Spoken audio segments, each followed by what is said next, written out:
अध्यात्म विज्ञान कोई धर्म या संप्रदाय नहीं है। ये स्पिरिचुअल साइंस है जो कुदरत के कानून पर आधारित है। ये विज्ञान पूरे ब्रह्मांड के सभी रहस्यों को उजागर करता है और जीवन के सभी पहलुओं को समझने के लिए एक नई दृष्टि देता है। इसी को आर्ट ऑफ विजन कहते हैं, दुनिया को देखने की एक नई दृष्टि, जो अध्यात्म विज्ञानी परम पूज्य स्वामी श्री कमलेशानंद जी के निर्देशन में सनातन सत्य का अनुसंधान कर हमारे जीवन को प्रकाशित करे। जय सच्चिदानंद। मानस ने धीरे धीरे एक विचारक मनुष्य तरीके એટલું તો ખબર પડવી જોઈએ કે જે આપણને ખુલ્લી આંખે દેખાય છે તે જ વાતને સમજવાની છે અને સ્વીકારવાની છે કે જન્મ, જીવન અને મૃત્યુ દરેકનું નક્કી છે, એમાં બુદ્ધિ લગાવવાની જરૂર બોલતા નથી. છે ઓપ્શન છે? ઓકે. બીજી વસ્તુ નક્કી છે કે જન્મ્યા તારે કશું લાયા નતા અને મરી જઈએ તારે કશું લઈ જવાનું નથી. આમાં બુદ્ધિ લગાવવાની જરૂર, આમાં ધર્મ સંપ્રદાય વચ્ચે આવતા નથી. જન્મતાની સાથે સંબંધો, સત્તા, સંપત્તિ, સાધનો મળે છે ધીરે ધીરે, અને મારે તારે મૂકીને જવાનું છે, એમાં ઓપ્શન નથી, બોલતા નથી. આ વસ્તુ કમ્પલસરી છે કે એમાં ઓપ્શન છે? તો આ વસ્તુ સ્વીકારીને આપણે આજે આ બધી વસ્તુ એક દિવસ જવાની છે એવું સમજવામાં, એવું દ્રષ્ટિથી માનવામાં વાંધો શું છે?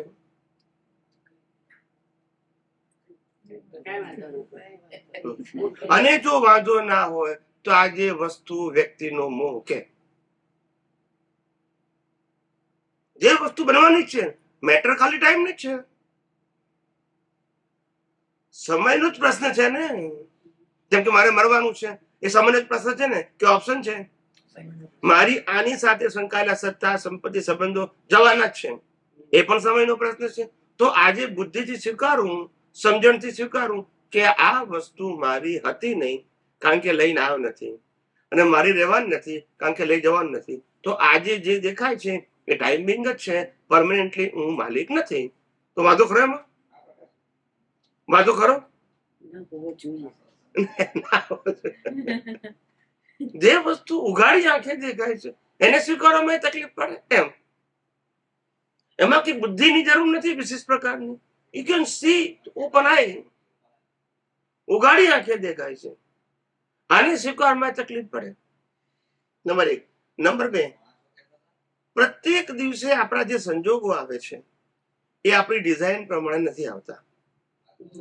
હું હોલ લાઈફ ની વાત કરું છું, એક દિવસની વાત નથી કરતો. આપણે વિચારીએ શું અને વ્યક્તિ વિશે, વસ્તુ વિશે, સ્વાસ્થ્ય વિશે કહો, સંબંધો વિશે કહો, ભોગવટા વિશે કહો, બધું જ આપણું ધાર્યું થાય નહીં. આવું લાઈફમાં બન્યા કરે છે, એવું નહીં કોક વાર બને છે. છતાંય આપણને એમ લાગે છે કે આ મન વચન કાયા ઉપર મારો કંટ્રોલ છે. કેટલી અજ્ઞાનતા! નહીં, પોતાનું ધાર્યું થતું હોય તો બરાબર છે. રામ રાવણને સમજાવવામાં ફેલ ગયા, કૃષ્ણ દુર્યોધનને સમજાવવામાં ફેલ ગયા, મહાવીર ગોસાલકને સમજાવવામાં ફેલ ગયા.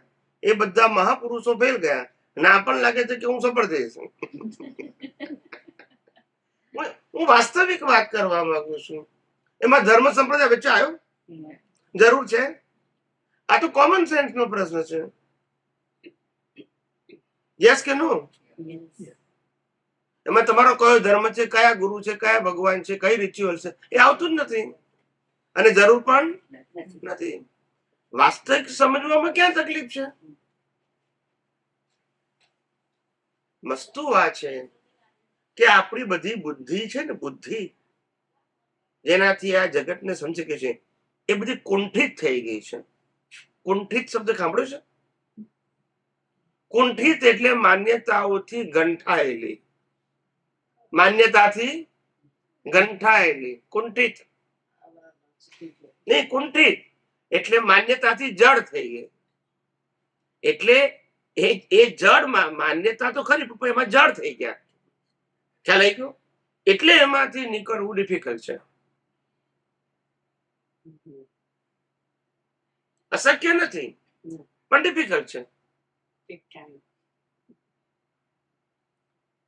એટલે વાસ્તવિકતાને સ્વીકારવામાં પણ આટલી બધી તકલીફ.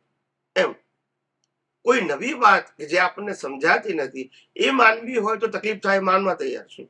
પણ આપણે તો આ સમજી શકાય એમ છે, જોઈ શકાય એમ છે, અનુભવી શકાય એમ છે. આ શરીર જે પંચ મહાભૂતોનું બનેલું છે, બરાબર છે? પૃથ્વી, જળ, વાયુ, અગ્નિ, આકાશ એ કુદરતના છે. આપણા અને આ શરીરનું જીવતું રાખવા માટે હવા, પાણી, ખોરાક પણ કુદરતના છે. યસ કે નો? તો શરીર આપણું કેવી રીતે હોઈ શકે? શરીર ઉપર કંટ્રોલ આપણો કેવી રીતે હોઈ શકે? જ્યારે સ્ટ્રક્ચર આપણું નથી, સ્ટ્રક્ચરનું ઓપરેશન આપણું નથી, એને ડેઈલી લાઈવ રાખવા માટે ખોરાકમાંથી લોહી બનાવવું અને 24 કલાક બધા પાર્ટ્સને પહોંચાડવું, આ પણ આપણા હાથમાં નથી. કઈ જગ્યાએ આપણો કંટ્રોલ છે? કઈ જગ્યાએ છે? તો માનીએ છે શું? હું પ્રેક્ટિકલ વાત કરવા માંગુ છું. એમાં ધર્મ ક્યાં વચ્ચે આવે છે? જે વાસ્તવિકતા છે એને તો આજે નહીં તો કાલે નહીં સ્વીકારવું પડે. ખોટી વાતને આધારે ક્યાં સુધી ટકી શકીશું? એક દિવસ કેવું પડશે કે નહીં, મારી માન્યતા ખોટી છે. જે વાસ્તવિક જ નથી અને છતાં આપણે માનીએ કે ના, મારી પાસે પાવર છે બધો. એ અજ્ઞાનથી કેટલા અવતાર નીકળશે એમ પૂછું છું. કેવું અજ્ઞાન! આ દુનિયાની એક જે શરીર જો આપણું ના હોય તો શરીર સાથે સંકળાયેલા સંબંધો, સત્તા, સંપત્તિ, સાધનો આપણા હોઈ શકે? પણ કેવું કુંઠિત જ્ઞાન થઈ ગયું છે, મારું છે. આમ જડ થઈ ગયું છે. કેવું? માન્યતા તો ખરી, પણ માન્યતા એટલી જડ થઈ ગઈ છે ને કે જાણે કાયમ નહીં જોયે. હું માન્યતા બદલવાની વાત કરું છું, સંજોગો બદલવાની વાત નથી કરતો. આપણું જ્ઞાન ખોટું છે, આપણી દ્રષ્ટિ ખોટી છે, આપણી સમજણ ખોટી છે. આપણા મન, વચન, કાયના સંજોગો ખોટા નથી. એ તો કર્મ લઈને આવ્યા છે, ભોગવવા પડશે. પણ જે કર્મ લઈને ભોગવી રહ્યો છે શરીર, અને જે કર્મને આધારે સત્તા, સંપત્તિ, સંબંધ, સાધનો મળે છે, એમાં કશું આપણું નથી. તો આપણું નથી એવું માનવામાં શું વાંધો છે? માનવાની જ વાત કરું છું, છોડવાની વાત, બદલવાની વાત કરતો, ફેરવવાની વાત કરતો નથી. માત્ર માનવાનું કહું છું કે જે હકીકત છે એને તો સ્વીકારો. હું કોઈ વ્યક્તિને માનવાનું કહેતો હોઉં, ભગવાન તરીકે, ગુરુ તરીકે, ક્રિયા તરીકે, મંદિર તરીકે, મંત્ર તરીકે, શાસ્ત્ર તરીકે, તો તમારા માટે અઘરું છે. આ તો વાસ્તવિક છે, આપણા જીવન સાથે 24 કલાક સંકળાયેલું છે. આજ આપણે વાસ્તવિકતાને સ્વીકાર કરતા નથી. કેટલા બધા આપણે પ્રેક્ટિકલ લાઈફમાં બ્લાઇન્ડ થઈ ગયા. બ્લાઇન્ડ, ઉગાડી આંખે આંધળા.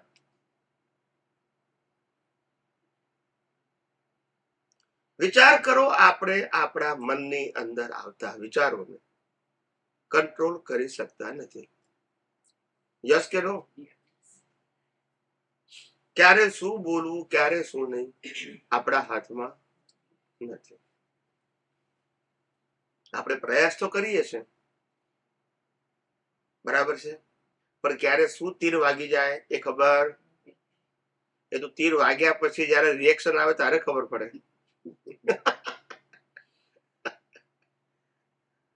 વિચાર કરો, નથી વિચારો આપણા હાથમાં. જો આપણા હાથમાં હોય ને તો આપણે બંધ કરી દઈએ કે મારે હવે સુઈ જવું 10 વાગે, વિચારો બંધ થઈ જાય.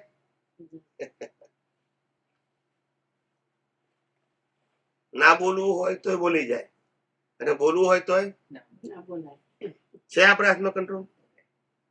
ના કરવું હોય તોય કરવું પડે, અને કરવું હોય તોય. આ બધાને ખબર છે, આ કોઈ નવી વાત નથી. આ ખબર હોવા છતાં કે છે મન, વચન, કાય ઉપર મારો કંટ્રોલ છે. આનાથી કેવું વધારે જ્ઞાન કહેવાય? નથી છતાંય માને તો પછી મને વાત સમજાય છે? જે નથી તો પછી માનો કે નથી, વાંધો શું છે? પણ નથી ને છે માનવાથી ફાયદો થવાનો છે?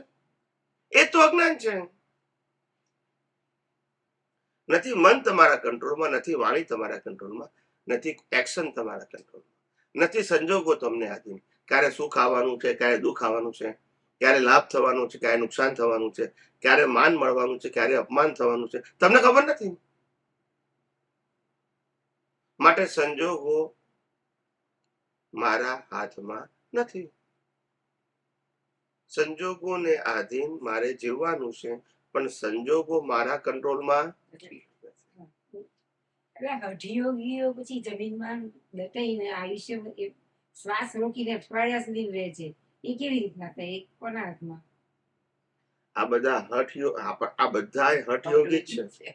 એવું નહીં, પણ જમીનની અંદર ઘણી વાર એ પ્રકાર જુદો છે. બધા હઠયોગી જ છે, પ્રકાર જુદો છે. બધા હઠ છે ને બધાની. એ લોકોના ઉદય કર્મમાં ટ્રેનિંગ એવી લાયા છે કે મારે ખાડામાં બેસી જવાનું, શ્વાસ રોકવાનો, અને લોકો બહાર નીકળે ત્યારે માન આપે, આવું લઈને આવ્યો છે તો કરવાનું. શક્તિ નથી એમ કે છે કે તમારા હાથમાં શક્તિ નથી. મન વચન કાયા શક્તિ નથી આવતો. એ શક્તિ કઈ લાવ્યો? એ શક્તિ નથી લાવ્યો, એ કર્મ ઉદય કર્મમાં લઈને આવ્યો છે. એની શક્તિ નથી. એની શક્તિ હોય તો રામાયણ મહાભારત ના થઈ હોય. બોલતા નથી. જો એમની શક્તિ હોય તો રામાયણ મહાભારત શું કામ થાય? રોકી ના છે. એ પણ સંજોગ છે. સમજાય છે? આ તો હઠયોગ આપણે એક શબ્દ પકડ્યો છે, એક સાયન્સ તરીકે. પણ આ હઠ જ છે. હું ચંદુલાલ છું, હઠયોગ જ છે ને. કોઈએ નામ આપ્યું ને આપણે માની લીધું ને, એવું માન્યું દેખાય છે કે રાખ્યું તો આ દેખાય જ છે ને. પેલો પ્રયોગ કરે તો દેખાય છે કે પેલો બેઠો જમીનની અંદર, અઠવાડિયા પછી બહાર નીકળ્યો. આ પ્રયોગ દેખાય જ છે ને. પણ તમે વિચાર કરો કે શરીર કુદરતે આપ્યું, જન્મ મા બાપે આપ્યો, અને શરીર કુદરતે આપ્યું. આ બધું આનું બંધારણ કોનું છે? કુદરતનું છે. માં નિમિત્ત બને છે, મા બાપ નિમિત્ત બને છે, બરાબર છે. પણ આનું બધું રો મટીરિયલ કોનું છે? કુદરત. હવા પાણી ખોરાક કોના? કુદરત. કર્મ ભોગવાના સંજોગ કોણ આપશે? કુદરત આપશે. ન જાણ્યું જાનકી નાથે કાલે સવારે શું થયું છે કોઈને ખબર? બધા દાઢી વાળા ફેલ ગયા ને, વિશ્વામિત્ર અને વશિષ્ઠ બધા હતા, ફેલ ગયા. અને આજના જ્યોતિષ કે છે અમે સાચા પડીશું, એટલે જાહેરાતો આપે છે ટીવીમાં અને ન્યુઝપેપરમાં, અને આપણે દોડીએ છીએ ખરા. કેટલા બ્લાઇન્ડ છે આપણે. કોઈ એમ જેને કહેવાનું કે સાયન્સ જે હોવી જોઈએ એ જ નથી આપણી પાસે. કોમન સેન્સ ની વાત કરું, વિશેષ પ્રકારના જ્ઞાનની વાત જવા દઈએ. આપણે જે ખુલ્લી આંખે સમજાય છે એ પણ એક્સેપ્ટ થતું નથી. કોઈનું ભવિષ્ય બદલી શકે તો રામને કસર આટલી મુશ્કેલી આવી હોત? જો બદલી શકાતું હોત તો તમારી પાસે શક્તિ છે, કોઈ પણ પ્રકારની શારીરિક, માનસિક, આર્થિક, પોલિટિકલ પાવર હોય એ માનવા તૈયાર છું, પણ તમારી પાસે ફ્રીડમ છે એ માનવા તૈયાર નથી. આજનો પ્રેસિડેન્ટ કાલે ના પણ હોઈ શકે, એની પણ સ્વતંત્રતામાં આવતું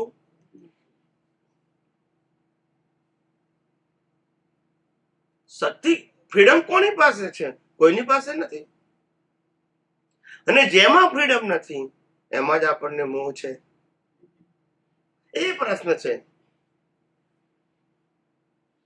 આ બધા હઠયોગ જ છે. હું નામધારી છું એ હઠયોગ છે. ખ્યાલ આવ્યો? હઠયોગ નો મતલબ વ્યવહારથી બોલવાનો વાંધો નથી, પણ અંદરથી માનો છો એનું નામ હઠયોગ. સમજી ગયા? વ્યવહારથી બોલો એનો વાંધો ને કે હું ચંદુલાલ છું, બરાબર છે, નામ આપ્યું છે વ્યવહાર ચલાવવા માટે, પણ અંદરથી માનવાનું કે હું ચંદુલાલ છું. જન્મ તારે તો હતું નહીં, લઈને તો આવ્યો નતો, લોકોએ આપ્યું ને. તો લોકોએ આપેલું લોકોના વ્યવહાર પૂરતું બરાબર છે, પણ હું શું કામ માનું કે હું ચંદુલાલ છું? જે ચંદુલાલ છે એને તે એક દિવસ બાળવાના છે, અને હું તો બળવાનો. તારે તો પુનર્જન્મ થવાનો. યસ કે નો? તો હું બળી જાઉં તે છું કે બળું નહીં તે છું? તો જે નથી બળતો એ ચંદુલાલ છે કે બળી જાય એ ચંદુલાલ? તો પછી હું નથી બળતો તો હું કાયમ નો છું એને માનું કે આને માનું? તો આપણે તો હું ચંદુલાલ છે એમ જ માનીએ છીએ આખી જિંદગી. નામધારી ના આધારે જીવીએ છીએ, બહાર અને અંદર બે. નિશ્ચય ને વ્યવહાર, નિશ્ચયથી આપણે નથી માનતા, પણ વ્યવહારથી માનવું પડે છે. નહીં, વ્યવહારથી માનો છો એનો વાંધો નથી, નિશ્ચયથી માનો છો એનો જ વાંધો છે. વ્યવહારથી માનવું પડે એનો ક્વેશ્ચન છે જ નહીં, કારણ કે એ જ વ્યવહાર છે આપ લઈને આવ્યા છે. પણ નિશ્ચયથી કેમ માનો છો? નિશ્ચય એટલે ખરેખર, વ્યવહાર એટલે ટેમ્પરરી. તો ટેમ્પરરી તો માનવું જ પડે, પણ ખરેખર તો માનવાનું. ખરેખર એટલે અંદર, વ્યવહાર એટલે બહાર. બહાર કોણ ના પાડે છે? પણ જે બહાર માનીએ છીએ તે માનવાની જરૂર છે, પણ એ માનીએ છીએ ને. આખી જિંદગી આપણે ચંદુલાલ માટે જ જીવવું છે, શુદ્ધાત્મા માટે જીવવું નથી. પછી કે હું શુદ્ધાત્મા છું, એનો મિનિંગ શું? દરેક વ્યક્તિ પોતે પોતાને અનુભવવા પ્રયત્ન કરે કે પારકાને અનુભવવા પ્રયત્ન કરે? બોલો. તો પોતે તો આત્મા છે, અનુભવ ચંદ્રલાલ નો કરે છે. મિનિંગ શું? શું બેનિફિટ? વિચાર કરો. અહીંયા આવો તો આવો. ના ના, બેન ને કેવું અહીં જગ્યા છે, અહીંયા ખુરશી છે. સેમ છે ખુરશી, બનાવી દો. ખુરશી સેમ જ છે બધી.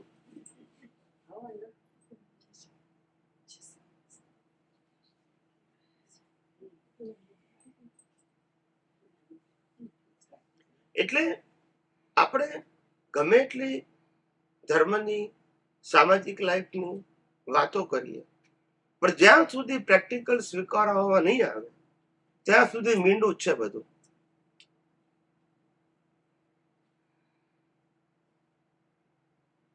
જે હકીકત છે એને જ આપણે એક્સેપ્ટ નથી કરતા.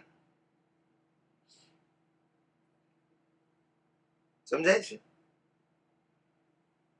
પ્રત્યેક સમય આપણો આત્માની જાગૃતિમાં જવો જોઈએ, અને પ્રકૃતિ જે છે એ તો જે કરવાની છે કરવાની છે.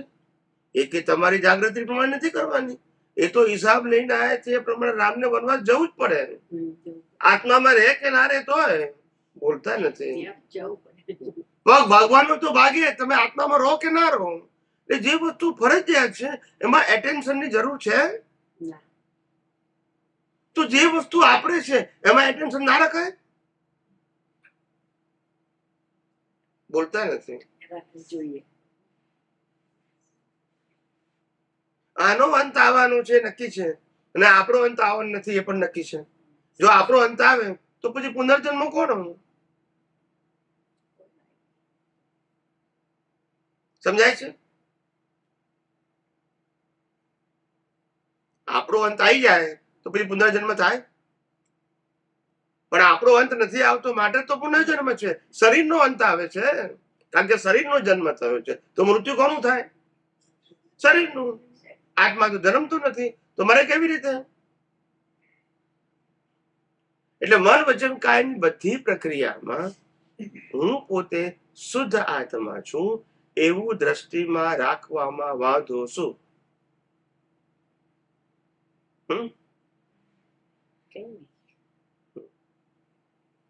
પણ તોય અઘરું પડે છે. વારે ઘડીએ નામધારી થઈ જઈએ અંદરથી. હું બહારની વાત નથી કરતો. બહાર તમારા માટે નામધારી તરીકે જીવવું કમ્પલસરી છે, પણ હું અંદરની વાત કરું છું. અંદર જરૂરી, હું અંદરની જ વાત કરું છું. બહાર તો રામ એમ જ કે હું રામ જ છું, સીતાનો પતિ છું એમ જ કેવું પડે છે. યસ કે નો? પણ અંદર માનતો હોય કે હું રામ નથી ભાઈ, આ બહારના રામ છે ને તો રામ રમી જવાના છે, અંદરનો રામ તો કાયમનો છે. યસ કે નો? બરાબર કે નહીં? આપણે વાસ્તવિકતાને સમજી શકતા નથી, એ પ્રશ્ન છે. આમાં ધર્મ ક્યાં આવ્યો? આમાં ક્રિયાકાંડ ક્યાં આવી? આમાં કોઈને માનવાનું ના માનવાનું ક્યાં આવ્યું?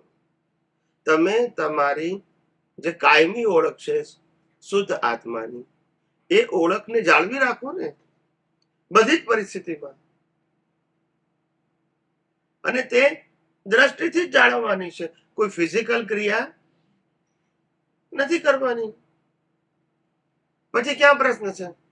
પણ આટલું કેટલું અઘરું લાગે છે. જે શરીર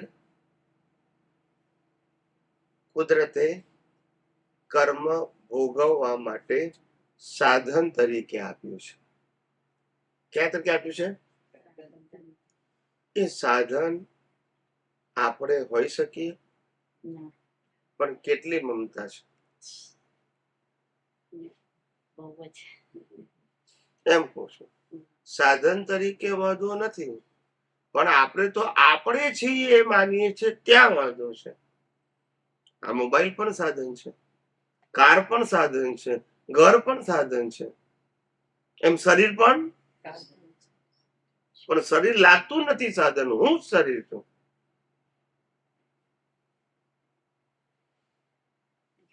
અનંત અવતારમાં એટલે મેં કીધું ને કે જ્ઞાન કુંઠિત થઈ ગયું છે. કુંઠિત, કુંઠિત એટલે કેવું?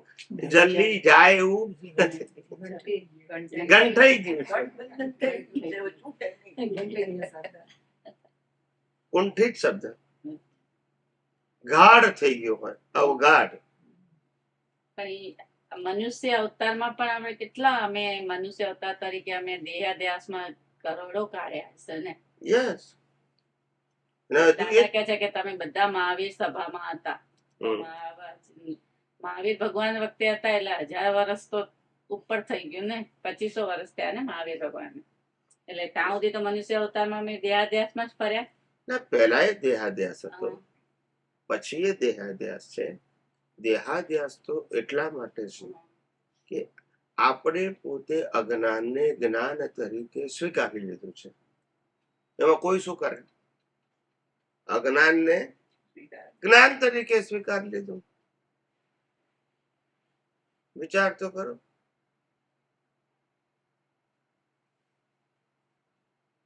જે શરીર કુદરતે આપ્યું છે,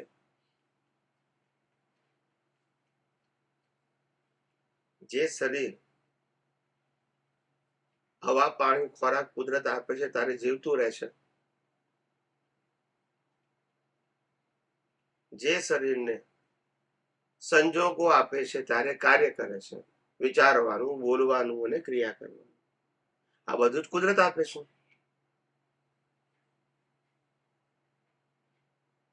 સત્તા, સંપત્તિ, સંબંધ ને સાધન પર શરીરને કોણ આપે છે? કુદરત આપે છે. અને છેલ્લે શ્વાસ બંધ પણ કુદરત જ કરે છે. આપણે નક્કી કરી દે કે અમારે ઉપર જવું છે તો પછી જે વસ્તુ કુદરત કરે છે એમાં આપણા એટેન્શન ની જરૂર છે?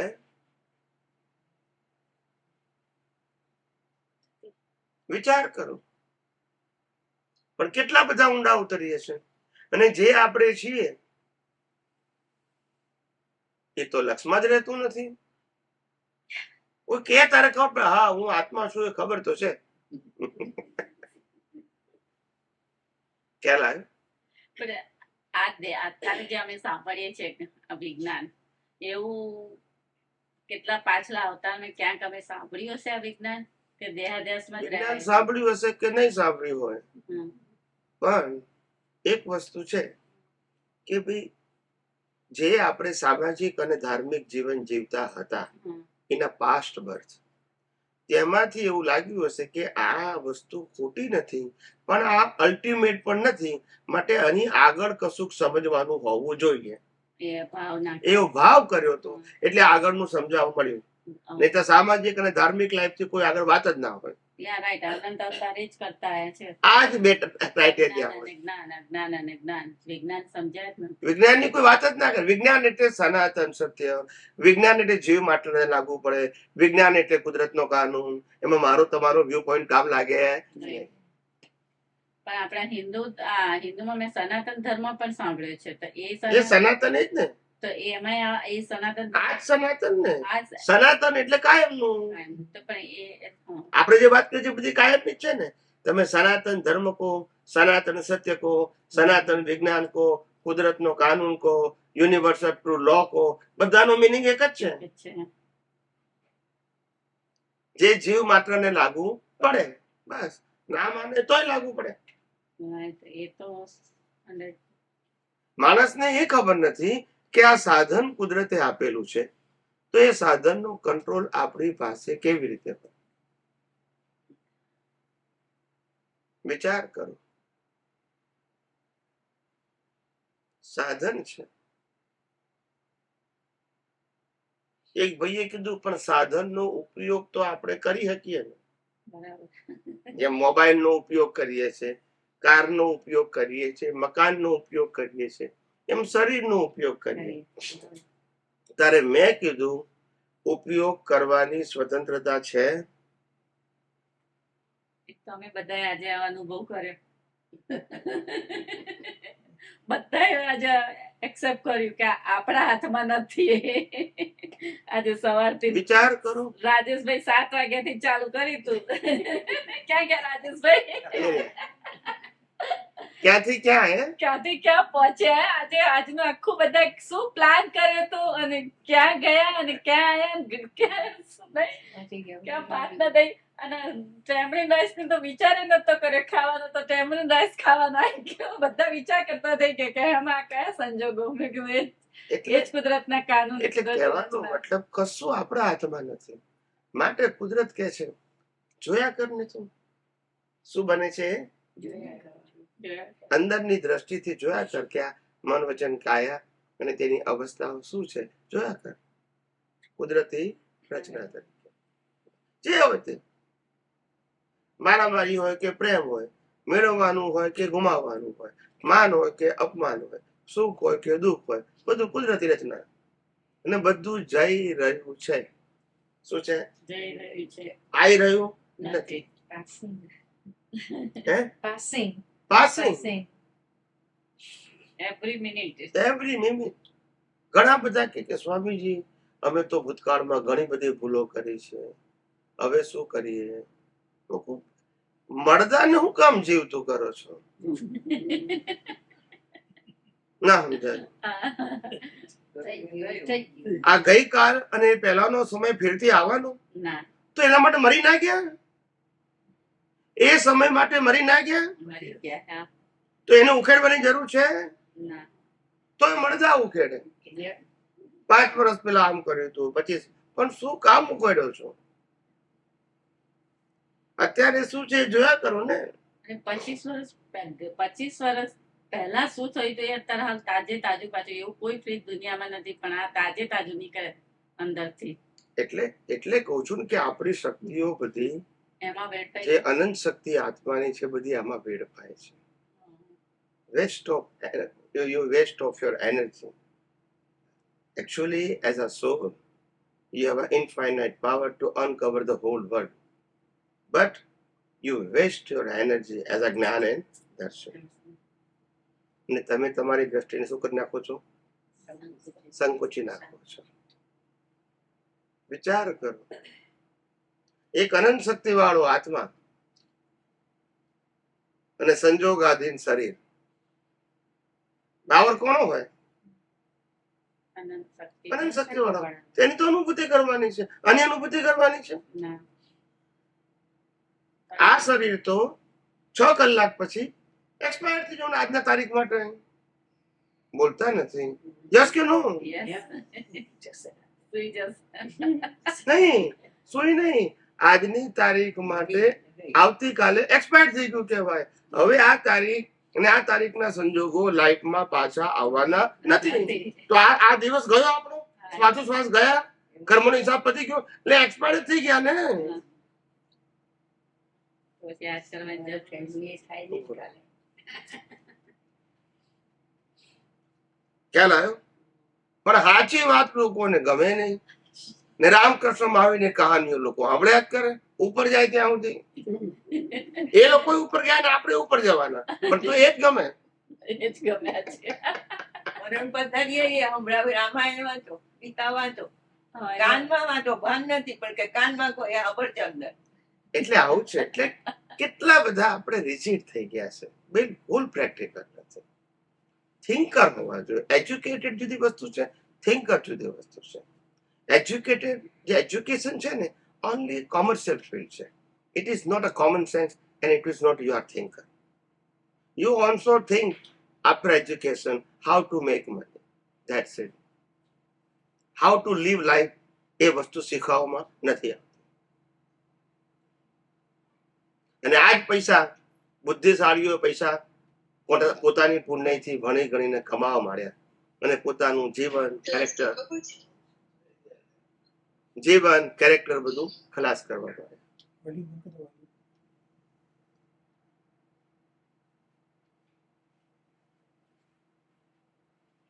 આવું છે, બધું ખલાસ કરવા માંડ્યા. કારણ કે જીવનનો હેતુ શું છે એ જ ખબર નથી. એથિક, કેરેક્ટર, એની વેલ્યુ ખલાસ થઈ ગઈ, જેના આધારે માણસની શોભા હતી. યસ કે નો? યસ. બોલેલું પાળે, પ્રાણ જાય પર વચન ન જાય.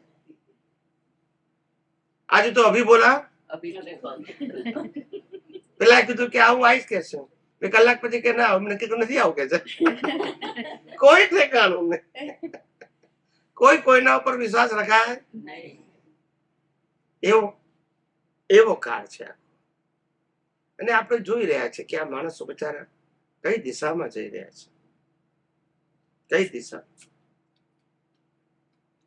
અત્યારના મોટા ભાગના મનુષ્યો જે હું જોઉં છું એ લોકોના ભાવ, એ લોકોના ઇન્ટેન્શન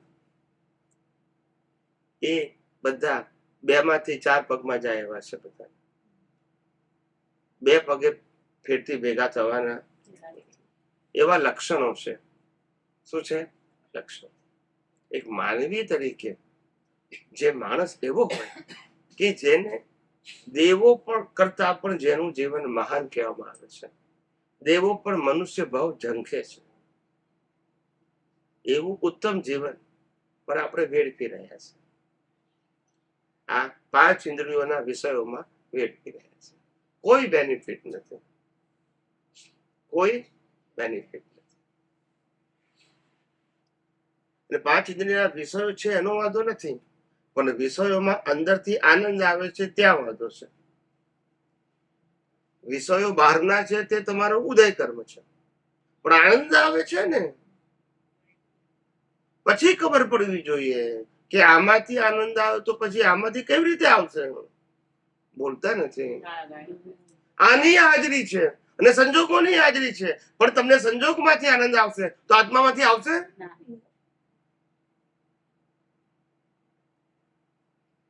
તમને સંજોગોની વેલ્યુ સમજાશે તો પછી આત્માની વેલ્યુ સમજાશે? ભલે ને 2 છે, આત્મા છે, શરીર છે, સંજોગો છે, પણ તમને શરીરના સંજોગોની વેલ્યુ સમજાય તો આત્માની વેલ્યુ કઈ રીતે સમજાય?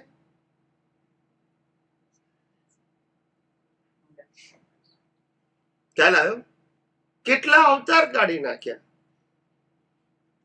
એમાં જ રસ છે. એટલે મહાપુરુષો કે છે કર વિચાર તો પાપ. વિચાર તો કરતો હું કોણ છું, ક્યાંથી થયો, શું સ્વરૂપ છે મારું, કરું કોણા સંબંધે વર્ગણા, એ રાખવું એ કે પરહરું. એનો વિચાર વિવેકપૂર્વક શાંત ભાવે મેં કર્યા તો સર્વ આત્મિક જ્ઞાનના સિદ્ધાંત તત્વ અનુભવે. પણ આપણે વિચાર કરતા નથી. કાલે શાક શેનું ખાવાનું એ વિચાર કરીએ.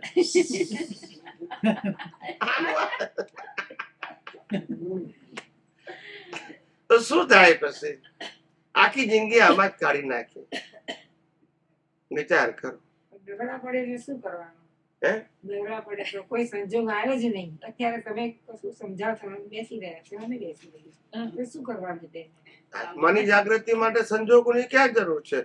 કયો સમય એવો છે કે જે વખતે એટલે શું કરીશું કે રાહ જોઈશું સંજોગની?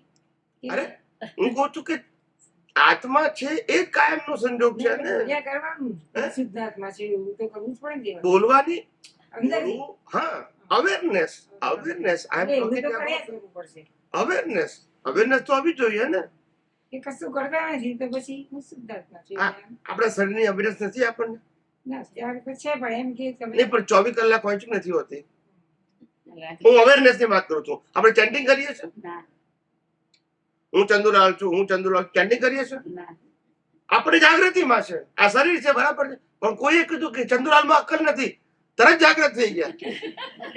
કેમ? કારણ કે જાગૃતિ છે, એમાં ચેન્ટિંગ ની જરૂર એવી આત્માની જાગૃતિ હોય જો એમ કહેવા માંગુ છું. મનમાં તો રાખવું જ પડે ને કાંઈ હાજર. પણ ચંદુલાલ ક્યાં રાખીએ છીએ આપણે? નામધારી રાખીએ છીએ કર્યા કરીએ તો જ થાય ને દ્રઢ. આ તો અનેક એટલા માટે દ્રઢતા કીધું નહીં છે. કે આપણો પ્રકૃતિ માટેનો અભ્યાસ એટલો ગાઢ થઈ ગયો કે પોતાના સ્વરૂપનો અભ્યાસ ખલાસ થઈ ગયો. એ અભ્યાસ શરૂ કરવાની જરૂર છે, એની અવેરનેસ ની જરૂર છે. એમ કહું છું, ખાલી અવેરનેસ ની વાત કરું. એટલે પણ એની અવેરનેસ માટે કરવાનું શું? હા. જોવાનું પણ તો બી એટલે એમ કે કઈક આમ દાખલા તરીકે ગાયત્રી મંત્ર કોઈ બોલે, કોઈ ઓમ નમઃ શિવાય બોલે, પેલા બ્રહ્મા કુમારી નું કઈક હોય, કઈક એમ અહીંયા જોવાનું આપણે છે, પણ તો બી એ અવેરનેસ રહેતી નથી ને. અત્યારે તમારી જોડે છીએ અમે, તો અમને બધું રહે છે કે ચલો આ બધું કુદરતી રચનાથી હું શુદ્ધાત્મા છું, નિશ્ચિત. અમારે નથી યાદ કરવું પડતું, નથી આપણું આ વ્યવહાર જીવન છે, બરાબર છે. રાઈટ. વ્યવહાર જીવનમાં કોઈ પણ પ્રકારનો વ્યવહાર કરીએ એમાં સેન્ટરમાં અત્યારે પૈસા છે. રાઈટ. કોઈ પણ પ્રકાર, ઘર લેવું, મકાન લેવું, ગાડી લેવી, ખાવું પીવું, કપડા, બધા માટે પૈસા એક કોમન વસ્તુ છે. ખ્યાલ આવ્યો? કોઈ પણ વસ્તુને ભોગવવી છે તો પૈસા તો કોમન વસ્તુ છે. એટલે આપણને પૈસાની વેલ્યુ હોય કે ના હોય, વસ્તુ ગમે તે લઈએ, થ્રુ મની, કરેક્ટ? પૈસા તો ખાવાના નથી, પૈસા પહેરવાના નથી, પૈસા ઉપર હું જવાય નહીં, પણ પૈસા વગર ચાલે માટેની વેલ્યુ છે. બોલતા નથી. ભલે બેંકમાં પડ્યા હોય તોય વેલ્યુ છે. ઘરમાં હોવું જરૂરી, ખિસ્સામાં હોવું જરૂરી નથી, પણ હોવા જરૂરી છે. યસ કે નો? એટલે આપણને ખબર છે કે બાહ્ય જીવનમાં પૈસા એ મુખ્ય વસ્તુ છે કોઈ પણ કાર્ય કરવા માટે. કોમન ફેક્ટર શું છે તો કે મની, માટેની વેલ્યુ છે. એવી રીતે આ શરીરને જીવતું રાખવા માટે આત્માની વેલ્યુ છે.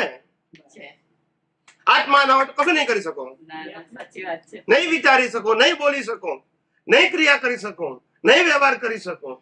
ને સત્તા, સંપત્તિ, સંબંધ, સાધન પણ આત્માને કારણે જ છે. એ નથી તો જેમ અહીંયા પૈસાની વેલ્યુ છે, આત્માની વેલ્યુ કેમ નહીં? બોલતા નથી. નહીં, મારી વાત ના સમજાતી હોય તો મને કહો, ના સમજાતી હોય તો મને કહો. મારી વાત ગોળ ગોળ છે કે સ્ટ્રેટ ફોરવર્ડ છે? હવે સીધી વાતને સમજવા માટે અવતાર કાઢીએ એનો મતલબ શું? જે ના સમજાતી હોય, બરાબર છે, ગૂઢ ભાષા હોય તો આપણે સમજીએ કે તમને સમજાતી જ નથી તો કેવી રીતે જાગૃતિ મારે છે.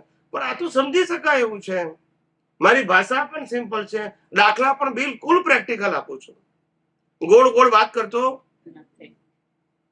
અને તમારા ધર્મની બિલકુલ વાત કરતો નથી. કરું છું કે તમે કયો ધર્મ પાળો છો એ મારો વિષય પણ નથી, પણ વાસ્તવિકતાને તો જાણો. એમાં ધર્મ ક્યાં વચ્ચે આવ્યો? જેમ પૈસા વગર બાહ્ય જીવન શક્ય નથી, એમ આત્મા વગર શરીરનું અસ્તિત્વ શક્ય નથી. યસ કે નો? કઈ મોમેન્ટ એવી છે કે જે વખતે આત્મા વગર ચાલે? પૈસા વગર ચાલે એવી તો ઘણી મોમેન્ટ છે, પણ આત્મા વગર ચાલે એવી એક પણ મોમેન્ટ હોઈ શકે? તો વેલ્યુ પૈસા કરતા આત્માની વધારો કે ઓછી હોવી જોઈએ? અને છે પ્રેક્ટિકલ જુઓ આપણે કેવા છીએ, વિચાર કરો. આ બધું નોલેજના ફોર્મમાં હોય સમજાય. આ તમે કહો છો અત્યાર સુધી આવું કોઈ સમજાવ્યું જ નથી. આ કહાનીઓ કઈ કઈ તો દાડા કાઢ્યા છે. કેટલા લોકોને તો રામાયણ કથા કરનારા કરતા કંઠસ્થ થઈ ગયું, કારણ કે રામાયણ ની કથા કરનારો 25 વર્ષથી કરતો હોય ને આ લોકો 75 વર્ષથી સાંભળે છે. તો બાકી કોણ હોય? 75. પેલો ભૂલ કરે પણ આ લોકો ભૂલ, કારણ કે એને તો કેટલાય કથાકારો ને સાંભળ્યા હોય, બોલતા નથી. ના સમજાય? આટલું ગાઢ થઈ ગયું હોય સાહેબ જ્ઞાન એ લોકો. મેં ઘર કરવા માટે નથી કરવું. એટલે એની પ્રેક્ટિકલ પેલું એટલે ડિરેક્શન. તમે હું અવેરનેસ ની વાત, હું ક્રિયાની વાત નથી કરતો, અવેરનેસ ની. જેમ મારે પૈસા વગર કોઈ વ્યવહાર થઈ શકતો નથી, એ મારી અવેરનેસ છે.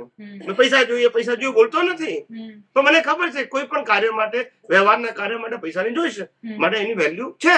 I agree with you as a social, correct? એવી રીતે આત્મા વગર તો શરીરનું જ અસ્તિત્વ નથી, તો એ કેમ ચૂકી જવાય છે? આત્માને granted. We have taken Atma for granted. Value જ કરી નથી ને.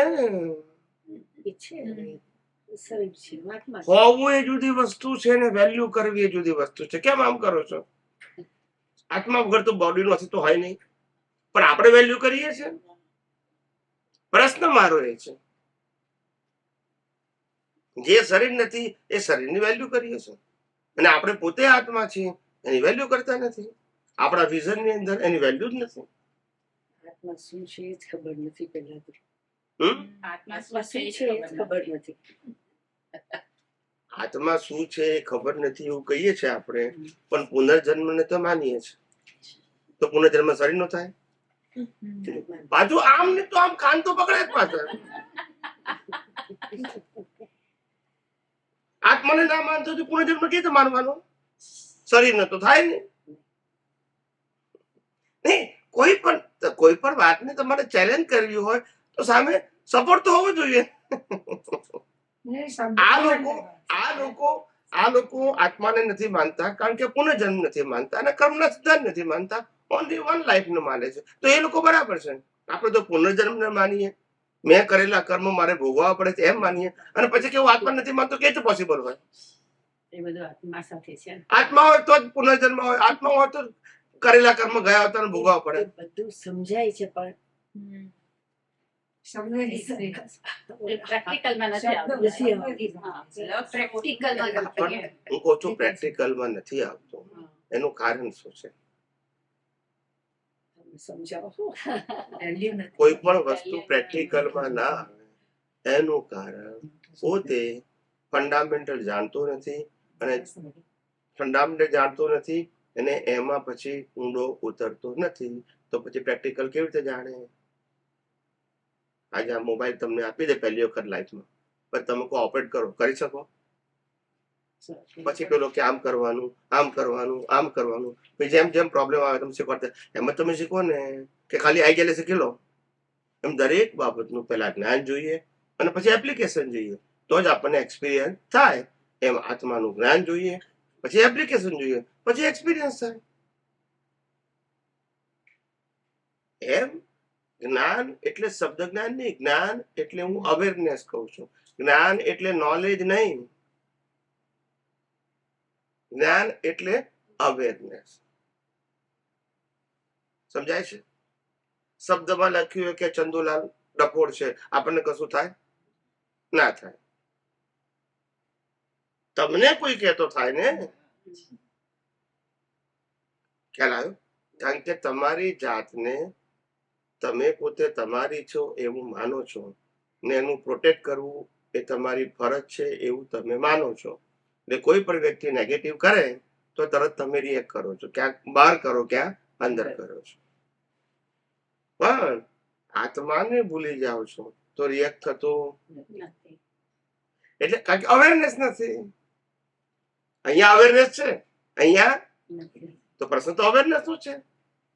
વિચાર કરો કે આપણા ઘરની અંદર આપણે ટીવી લાવીએ, ફ્રીજ લાવીએ, વોશિંગ મશીન લાવીએ, ઇલેક્ટ્રિકલ ને ઇલેક્ટ્રોનિક સાધનો ઘરમાં હોય, લાઇટ, પંખો, ટ્યુબલાઇટ, એસી, ફ્રીજ, બધું જ હોય. અનેક પ્રકારના 50 પ્રકારના ઇલેક્ટ્રિક ને ઇલેક્ટ્રોનિક સાધનો છે, ટીવી, મોબાઈલ, લેપટોપ બધું છે, બરાબર છે. આ બધાની મોટી મોટી કંપનીઓ પણ હોય, એના ફીચર્સ પણ હોય, એની પ્રાઇસ પણ હોય. યસ કે નો? પણ પાવર ના હોય તો બોલતા નથી. ચાલે જ નહીં. પણ કોઈ દિવસ પાવર ની વેલ્યુ લાઈટ જાય ત્યારે ખબર પડે કે લાઈટ ગઈ. કેમ ગઈ? વિચાર તો કરો. તમે વેલ્યુ નથી કરતા પણ એની વેલ્યુ છે કે નહીં? એવું વાત છે. એવી રીતે તમે જીવતા છો તો આત્માની વેલ્યુ નથી. તમે કરતા નથી બધું પણ છે કે નહીં? સેમ અહીંયા આગળ ઇલેક્ટ્રિક ની વેલ્યુ છે, અહીંયા આત્માની વેલ્યુ છે. ભલે એપ્લાયન્સીસ છે પણ પાવર નથી તો ખ્યાલ આવ્યો? પડોશી ઘર ખાલી કરીને જતો હોય ને કે મારા ઘરની અંદર આ 25 એપ્લાયન્સીસ તમે લઈ લો ને ગવર્મેન્ટ કે 10 વર્ષથી પાવર મળશે નહીં, તમે શું કરશો? પેલો કે મફત આપું છું, તમે લેશો? શું કરવાના? ત્યારે ખબર પડે કે પાવર ની વેલ્યુ તો પેલા નથી. રાતોરાત ઉભી થઈ છે. આપણે વેલ્યુ કરતા નતા, વેલ્યુ તો હતી જ. યસ કે નો? વેલ્યુ તો હતી જ ને. વેલ્યુ કરતા નતા કારણ કે ઇઝીલી અવેલેબલ હતું. એમ આપણને આ આત્મા જન્મથી મોત સુધી સાથે રહેવાનો જ છે. માટે છે કે નહીં એનો પ્રશ્ન નથી. માટે એમ થાય કે હું જીવું છું તો છે જ ને. હું એની વેલ્યુ કરું કે, હું એને યાદ કરું કે, હું એને માનું કે? We have taken it for granted. હવે ખ્યાલ આવી ગયો? હવે ખ્યાલ આવી ગયો? પણ તમારા વેલ્યુ કરવા ના કરવાના કારણે એનું વેલ્યુ મૂળ રૂપે વધઘટ થવાની નથી. પણ તમે એની વેલ્યુ નહીં કરવાથી તમારું આંતરિક જીવન ખરડાશે.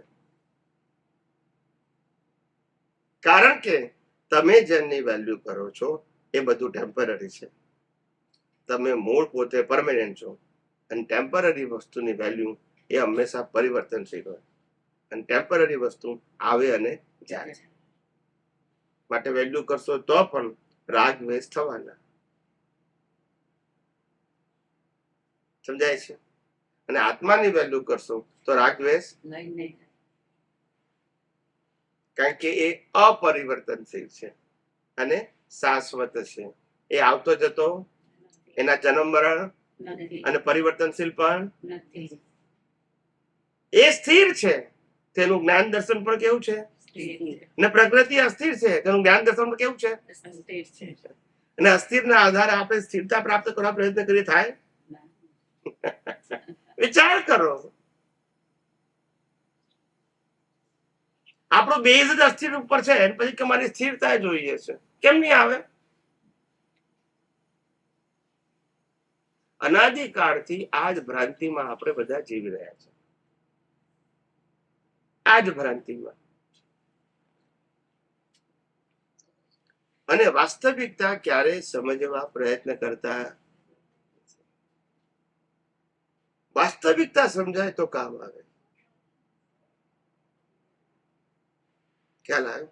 એટલો મોહ છે આપણને કે જે શરીર કુદરતે આપ્યું છે અને જે શરીરને હવા પાણી આપીને કુદરત જીવતું રાખે છે, જે શ્વાસોશ્વાસ પણ કુદરત લેવડાવે છે, આપણે લેતા નથી.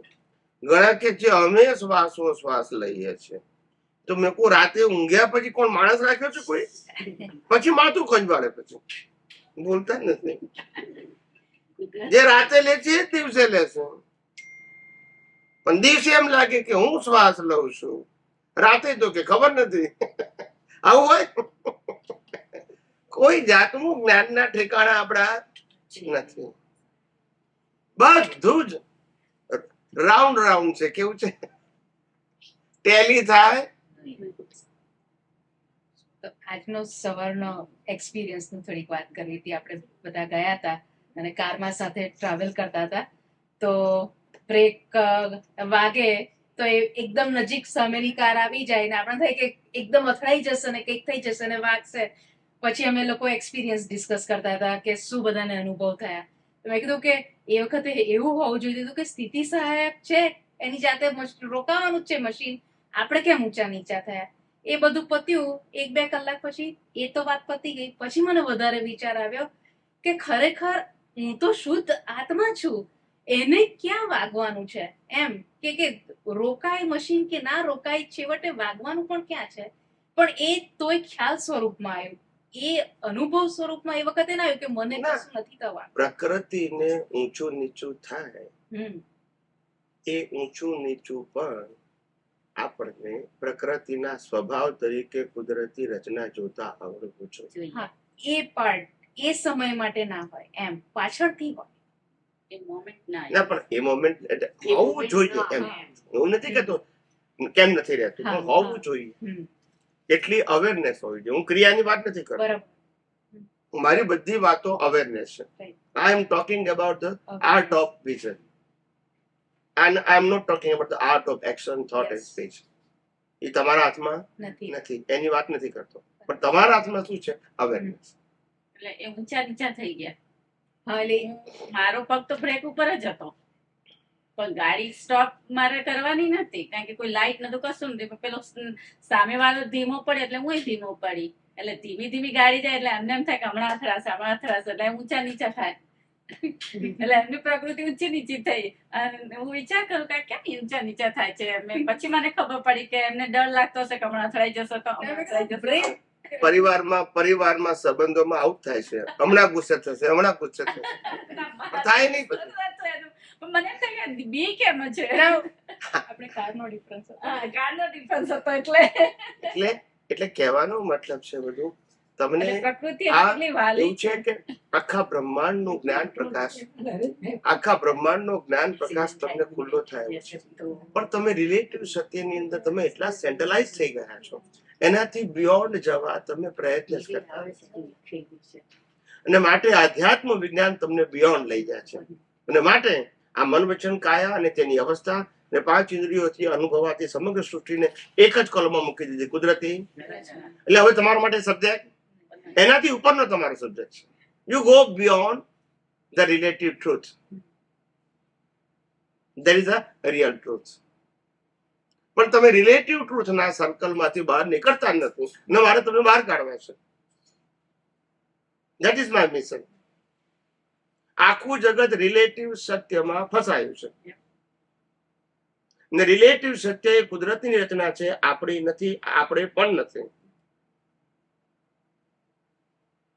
આપણે રિયલ છે, આપણે પરમેનન્ટ છે, ને રિલેટિવ સાથે આપણે કોઈ લેવા દેવા નથી. કંટ્રોલ પણ નથી. આપણા હાથમાં પણ નથી. શું કામ ઊંડા ઉતરો છો? પણ એને જ વિચાર બંધ કરવાની શક્તિ તમારી પાસે છે? ના. આ મશીન નો ક્રિએટર, બનાવનારો, ઓપરેટર અને ડિસ્ટ્રોયર તઈને કુદરત છે. બીજા શબ્દમાં કેવું હોય તો આ મશીનનો જનરેટર, ઓપરેટર, ડિસ્ટ્રોયર કુદરત છે. અને લોકોને ખબર ના પડી, short form of generator, operator, destroyer, GOD. લોકો કહી દીધું ગોડ છે. ગોડ નહીં, જનરેટર, ઓપરેટર, ડિસ્ટ્રોયર. આ તો શોર્ટ ફોર્મ હતું. તો શોર્ટ ફોર્મ કાયમ નું થઈ ગયું કે આ દુનિયા ભગવાને બનાવી, ભગવાન ચલાવે, એમ જ કહીએ છીએ ને. આ દુનિયા કુદરતે બનાવી છે અને કુદરત ચલાવે છે. અને કુદરત એટલે 6 સનાતન તત્વો, જેની બિગિનિંગ અને એન્ડ નથી હોતી. એ તત્વથી આ દુનિયા બની છે, એ તત્વથી આ દુનિયા ચાલે છે. અને બાકી બધી અવસ્થાઓ છે, અવસ્થા બધી કુદરતની છે. બિગિનિંગ અને એન્ડ કુદરત કરે છે. એમાં આપણો કોઈ role, we are the observer. પણ આપણે થઈ જઈએ છીએ સફરર, કારણ કે ડુઅર ઓનર થઈએ છે. શું છે? તો સફરર થાય. સમજાય છે? બધાને ખબર છે કે જન્મો ત્યારે, અને પછી યુવાની આવે ત્યારે, અને પછી ઘરપણ આવે ત્યારે આ પ્રકૃતિનો સ્વભાવ બધી જ રીતે સ્ટ્રેન્થમાં ખલાસ થવાનું છે. યસ કે નો? કારણ કે દરેક અવયવો, પાર્ટ, સંજોગો બધું લાઈફ લઈને આવ્યા છે. અને life is a connected with expiry date. Yes or no? હવે જે પોતે સ્વયં એક્સપાયર થવાનું છે એના માટે મારે શું કરવાનું? મહેનત કરવાની. એમ લાઈફની વાત કરું, એમ લાઈફ સંજોગોથી બન્યા છે. એ સંજોગો પણ બિગિનિંગ અને એન્ડ વાળા છે. એમાં આપણે એન્ડ કરવાનો છે? બિગિનિંગ આપણે કરીએ છીએ? આ આપણો પગ ભાગી જાય આપણે નક્કી કરીએ છીએ? ક્યારે માટે આપણે નક્કી કરીએ છીએ? આપણે તો પ્રયત્ન કરીએ છીએ. એમ દરેક સંજોગો પર એનું લાઈફ લઈને આવ્યા છે અને બધા સંજોગોનો સરવાળો એનું નામ લાઈફ. એ લાઈફની પર બિગિનિંગ અને એન્ડ છે. તો સંજોગોની તો હોય. પછી આપણે જે સંજોગો પોતે જ એન્ડ વાળા છે એના માટે એન્ડ લાવવાની જરૂર છે? વિચારવાની જરૂર છે? પણ કેટલું બધું વિચારી નાખીએ છે. ઘણા કે અમે લાઈફ માટે બહુ વિચારી શકીએ છે. મેં કોઈ જે વિચારો એ થવાનું નથી. હા, જ્યારે ભગવાન શ્રી રામ સીતાના સ્વયંવરમાં ગયા હતા ત્યારે રાવણ પણ ત્યાં હતા અને અનેક રાજાઓ હતા. હતા કે નતા? અને બધાએ ધનુષ્ય તોડવાનું હતું. યાદ? સ્વયંવરમાં ખ્યાલ આવ્યો? બધાએ કેટલાક તો ઉચકી જ ના શક્યા, કેટલાક ધનુષ્ય હાથે પડ્યા નીચે. રામે ઉચકીને ટંકાર કર્યો અને એ સ્વયંવરમાં જીતી ગયા સીતાને. હવે સીતા જયારે જીતી આવા પાવરફુલ માણસ સાથે એનું લગ્ન થયું ત્યારે એને કેટલા અરમાન હશે? યસ કે નો? પણ જેવી આવી અને 4 મહિનામાં તો 14 વર્ષનો વનવાસ. બોલતા નથી. યસ કે નો? અને વનવાસમાં પાછું શક નહીં, રાવણ ઉપાડી ગયો.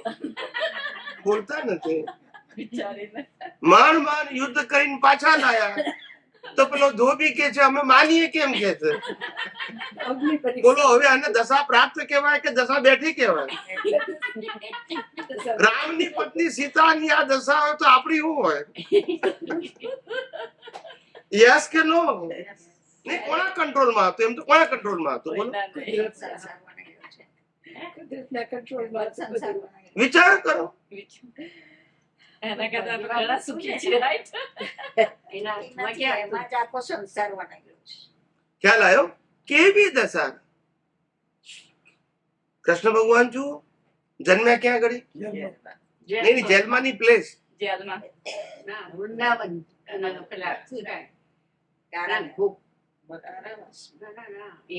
કૃષ્ણ ભગવાન નો જન્મ મથુરામાં થયો અને સેટલ થયા ગુજરાતના દ્વારકામાં. બોલતા નથી. કેટલા કિલોમીટર? પેલું ઉત્તર પ્રદેશ ને આ ગુજરાત. વિચાર કરો, ક્યાંથી ક્યાં લઈ ગઈ? ક્યાં દાનવો, ત્યાં ઘડી યાદવ ને દાનવ ને ક્યાં આ બધા ગુજરાતીઓ. કેમનું મેર પડે? વિચાર કરો. દ્વારકાની નગરી કે શોખથી આવ્યા છે? ના, આ કૃષ્ણ ભગવાન ના સંજોગો દ્વારિકામાં આવવાનું તો એ શોખથી આવ્યા છે? ના. કેટલા સંઘર્ષ કરીને આવ્યા છે. આપણે વાસ્તવિકતા જાણતા જ નથી. કેમ આવવું પડ્યું? જબરજસ્ત મુશ્કેલી હતી. એ તો કીધું કેમ આવવું પડ્યું ક્યાં ખબર છે. ત્યાં ઘડી રાધાકૃષ્ણ યાદવ. વિશે બતાવે થોડું. યાદવો અને દાનવો એ બે પંથ હતા ત્યાં. પણ નહીં, જે આપણે હિન્દુ મુસલમાન કહીએ ને એવી રીતે હિન્દુમાં જ બે પંથ, પણ કટ્ટર પંથ હતા. કેવા હતા? કટ્ટર પંથ હતા. ખ્યાલ આવે? તો એ પંથ વાળા જે હતા એમાં કોક વાર આ પંથમાં કોઈ ગ્રેટ માણસ પાકે, કોક વાર આ પંથમાં પાકે ગ્રેટ માણસ. ખ્યાલ આવે? તે આજે કૃષ્ણ ભગવાનનું જે કુળ હતું એનાથી વિરુદ્ધ કુળની અંદર એક શક્તિશાળી મહાપુરુષ પાક્યો ને જબરજસ્ત સાધના કરી. અને સાધના કર્યા પછી એને લાગ્યું કે આ મારું કુળ જે છે એને આ કુળના લોકોએ બદનામ કર્યું છે. અને એમાં મુખ્ય તો મોટા વ્યક્તિ જ આવે ને. નાના વ્યક્તિ બચારા સામાન્ય જીવન જીવતા હોય, ભલે કુળમાં હોય, પણ એને સીધું લેવા દેવા ના હોય. એટલે એને ખ્યાલ આવી ગયો કે ભાઈ આ કુળના મુખ્ય કરતા હરતા કોણ છે? તો આ કૃષ્ણ છે ને એનો ભાઈ બલરામ છે. બે શક્તિશાળી છે. ક્યાં પણ એને કીધું કે હું મારા જ્ઞાન બળથી આખું આપણે આખું જે ગોકુળ છે એને ભસ્મ કરી નાખીશ માણસો સાથે.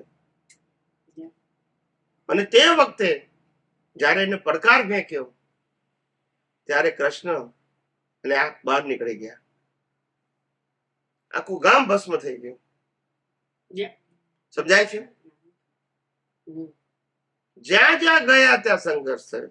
એક જગ્યાએ નહીં, ત્યાંથી ભાગતા ભાગતા છેલ્લે સેટલ થયા દ્વારિકામાં, તે દરિયાની વચ્ચે બેટમાં. કોઈ આવે જ નહીં. સ્પેશિયલ એવું હતું એટલે દ્વારિકા નગરી બનાવી એમને એના માટે under the water, in between water. પણ ઇવન દ્વારકામાં સેટ થયા ત્યાં કેટલી તકલીફ પડી છે? ઓછી પડી છે. તકલીફ તો થાય. ત્યાં એક cross પણ કરી. મારો કહેવાનો મતલબ એટલે તમે એમ માનો કે આ ગ્રેટ પીપલ ના જીવન ગ્રેટ હતા એવું નહીં માનવું. જબરજસ્ત સંઘર્ષ હતો એ લોકોને બધાને, રામને, કૃષ્ણને, મહાવીરને, બધાને સંઘર્ષ હતા. they are not a simple living man. એ લોકોનું જ્ઞાન દર્શન હાઈ લેવલનું હતું, પણ એ લોકો સંજોગો સારા નથી. ભગવાન રામને 14 વર્ષ વનવાસ, પાંડવોને 12 વર્ષ વનવાસ અને મહાવીરને 42 વર્ષ વનવાસ. પણ આપણને ખબર જ ક્યાં છે? આપણને તો એક દિવસ ઘરમાંથી કાઢી મૂકે તેમ થાય શું થઈ ગયું. વિચાર કરો.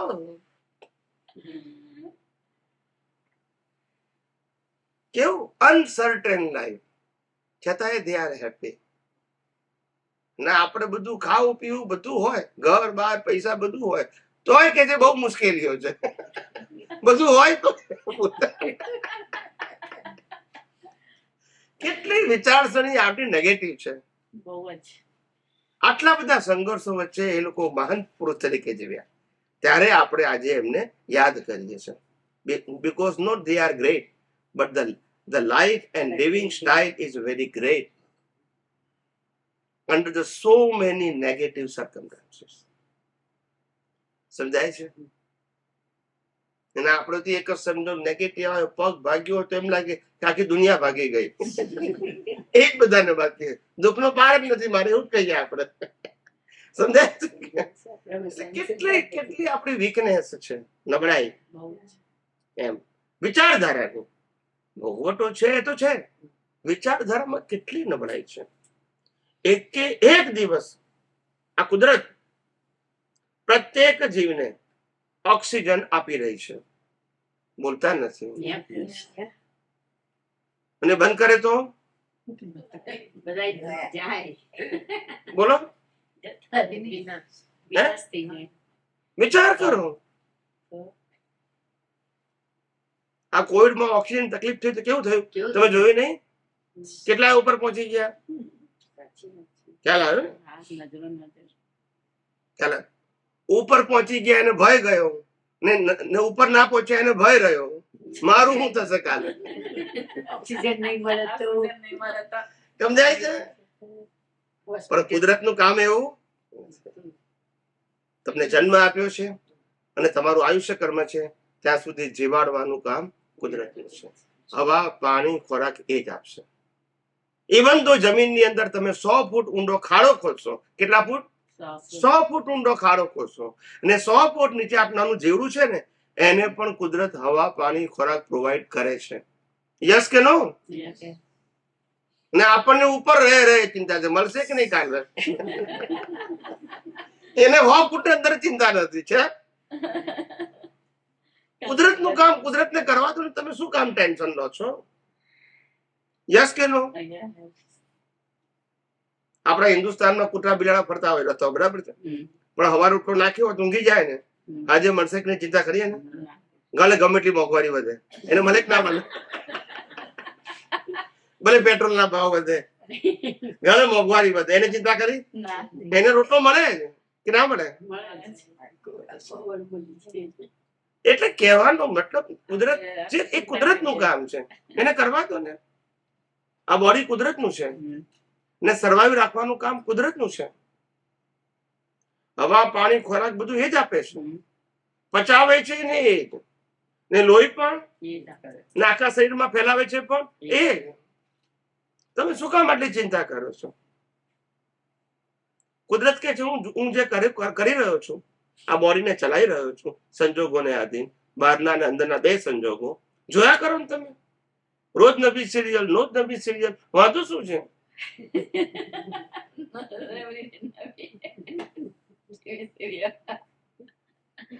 રોજ નવી તારીખ એ સિરિયલ નું ટાઇટલ.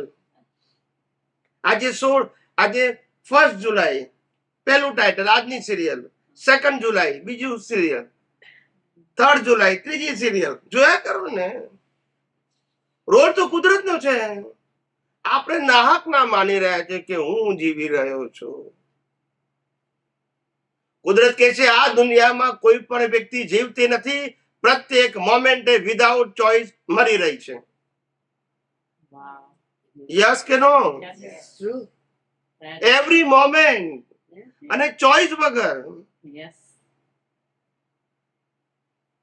આજે આ તારીખ પતી ને 2 જુલાઈ, લાઈફમાં ફેરથી નહીં આવે. You are expired forever. એક દિવસ ઓછો થઈ ગયો. આપણે કહીએ છીએ જીવી રહ્યા છે, કુદરત કહીએ હું મારી રહ્યો છું કે છે. બંનેના એંગલ જુઓ. જુદા જ છે. એક દિવસ જો વાસ્તવિક આ જે વાસ્તવિકતાનું જ્ઞાન હતું એ ભૂલાઈ ગયું એમ કહું છું.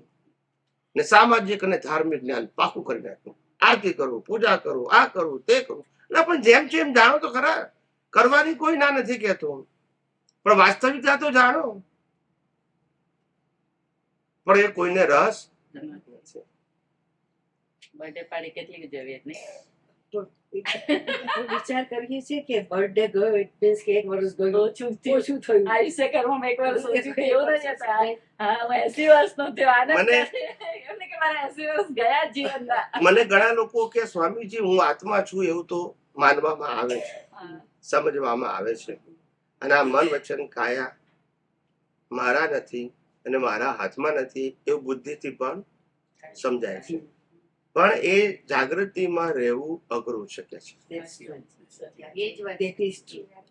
તારે મેં થાય છે કીધું પણ એ જ કે ત્યારે મેં કીધું કે આ શરીરના સંદર્ભમાં આપણે કશું કરવા માટે સ્વતંત્ર અને સમર્થ નથી. આત્મા માટે કશું કરવા સ્વતંત્ર અને સમર્થ નથી. બંનેની હાજરી છે. એક એક્સપાયર થઈ ગયું છે અને એક કાયમનું છે. આ બે જ વસ્તુ છે. એક એક્સપાયર થઈ ગયું છે અને એક કાયમનું છે. યસ કે નો? Yes. અને એમાં સ્વતંત્ર રીતે આપણે કશું મરજીથી કરવાનું નથી. આટલું સિમ્પલ છે એ અઘરું લાગે છે. શું કીધું? આ સિમ્પલ છે જેની જાગૃતિ એ અઘરું લાગે છે. અને અજાણી વ્યક્તિ સાથે લગ્ન કરીને 70 વર્ષ જેવું સહેલું લાગે છે. બોલતા નથી. નહીં કઈ ત્રી રાશિ તો બેસવી જોઈએ ને. શું અઘરું એમ સાચી છે ને? ના સમજાય. અજાણી વ્યક્તિ સાથે લગ્ન કરીને જીવવું સહેલું લાગે છે. અને હું આત્મા છું ને આ શરીર કુદરત ચલાવે છે એ સમજવું અઘરું છે. જે સહેલું છે એ અઘરું લાગે છે અને અઘરું છે. જુઓ આપણી વિચારધારા જુઓ કેટલી રોંગ છે. જુઓ આ બધી આપણી જ નબળાઈ છે. એ આપણી છે definitely. આ બધા મોહના એવિડન્સો જે સંજોગો ઉભા થાય ને એ આપણે જ એક્સેપ્ટ કર્યા છે. એમને જવું પડશે. ખ્યાલ આવ્યો? આજે રામ તો પોતે રાજકુમાર છે પણ જંગલમાં જવા છતાં બૂમ પાડી એમને. પાંડવો પણ રાજકુમાર હતા, એ લોકોને જંગલથી બૂમ પાડી. મહાવીર પણ રાજકુમાર હતા, એમને જંગલમાં જવું પડ્યું. બૂમ પાડી કોઈ દીધી? કારણ કે એને ખબર છે વાસ્તવિકતા જે છે એ જ વાસ્તવિકતા છે. એમાં બ્લેમ અને ક્લેમ કરવાનો મતલબ ના. આપણે વાસ્તવિકતાને એક્સેપ્ટ નથી. વાસ્તવિકતા એ છે કે મન વચન કાયના સંજોગો પણ છે પણ જઈ રહ્યા છે અને આત્મા પણ છે પણ કાયમનો છે. આ વાસ્તવિકતા છે. હું અવિનાશી છું, સંજોગો વિનાશી છે. આ બંને વસ્તુ વાસ્તવિક છે પણ એ આપણે ભૂલી જઈએ છીએ. ખ્યાલ આવે? અને જે વાસ્તવિક નથી, પ્રેક્ટિકલ નથી, જે પોસિબલ નથી, જે આપણા કંટ્રોલમાં નથી, જે આપણું નથી, એને બધું આપણે માનીએ છીએ. વિચાર કરો,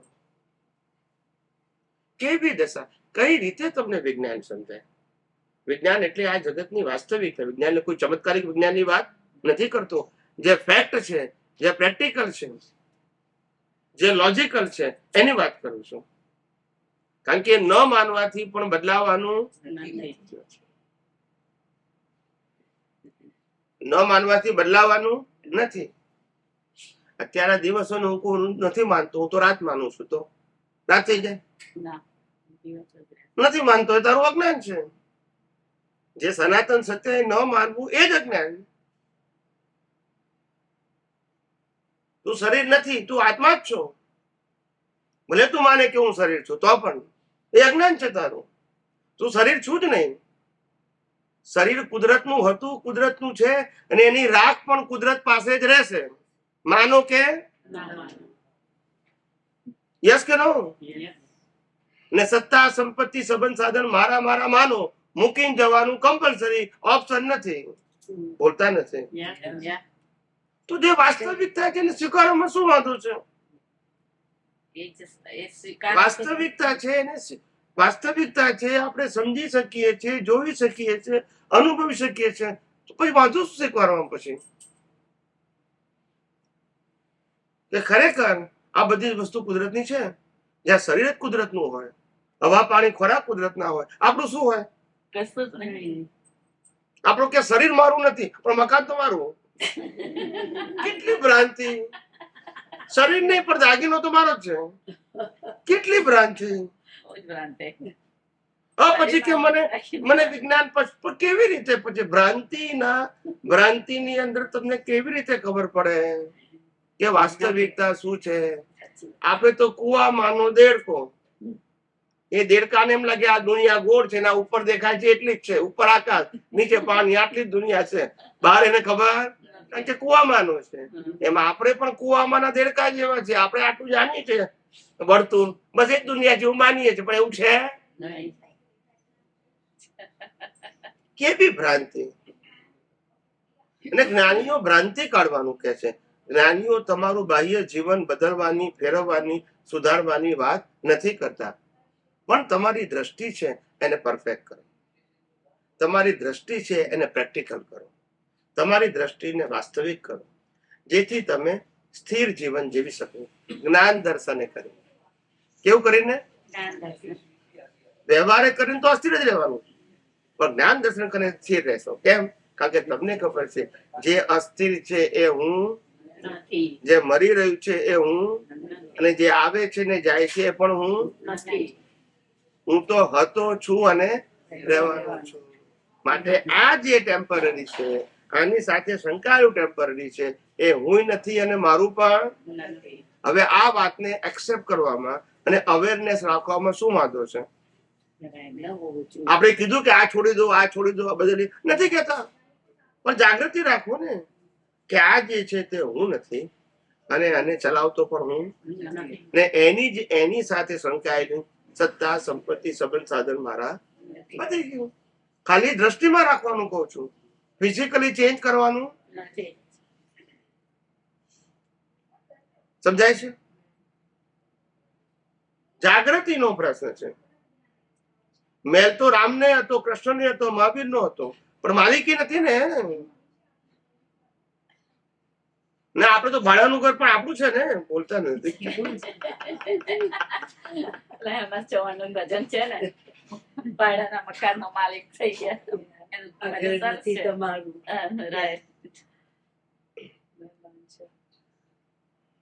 ગયા.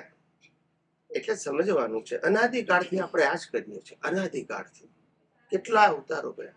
એક અવતાર તો જાગો, તમારા માટે જાગવાનું, જો કોઈના માટે નથી. આ બધા સંબંધો છે એ શ્વાસ ચાલે ત્યાં સુધી ખ્યાલ આવે. પણ એટલા બધા હાચા લાગે છે કે જાણે ક્યારે અંત જ ના આવવાનો. ખ્યાલ આવે? ક્યારે અંત ના? કેટલી ભ્રાંતિ! હું ભ્રાંતિની વાત કરું, હું અવસ્થાની વાત નથી કરતો. તમારું જ્ઞાન કેમ આટલું બધું કાચું પડી ગયું? ઋષિ મુનિઓના પુત્રો, આર્ય પુત્રો હિન્દુસ્તાનમાં જન્મેલા અને કેમ આટલા બધા બેભાન થઈ ગયા? જે જ્ઞાન ખુલ્લી આંખે છે એ ખબર ના પડે આપણને? આટલા બધા બેભાન થઈ ગયા. રામકૃષ્ણ મહાવીરનું જીવન જાણીએ, આપણું જીવન ના જાણીએ, એટલા બધા આગળ વધી ગયા. તમે તમારું જાણો ને ભાઈ કે આ શું છે, હું શું છું, આ શું છે, આના સંજોગો શું છે, એની સાથે મારે સંબંધ શું છે, એ જાણો ને. પણ આવું અમને સાંભળવા પહેલું જ વાર મળ્યું ને. ઘર વિચાર તો વિચાર કરીએ તો જ્ઞાન તો ખુલ્લું છે, એ લોક એન્ડ કીમાં છે.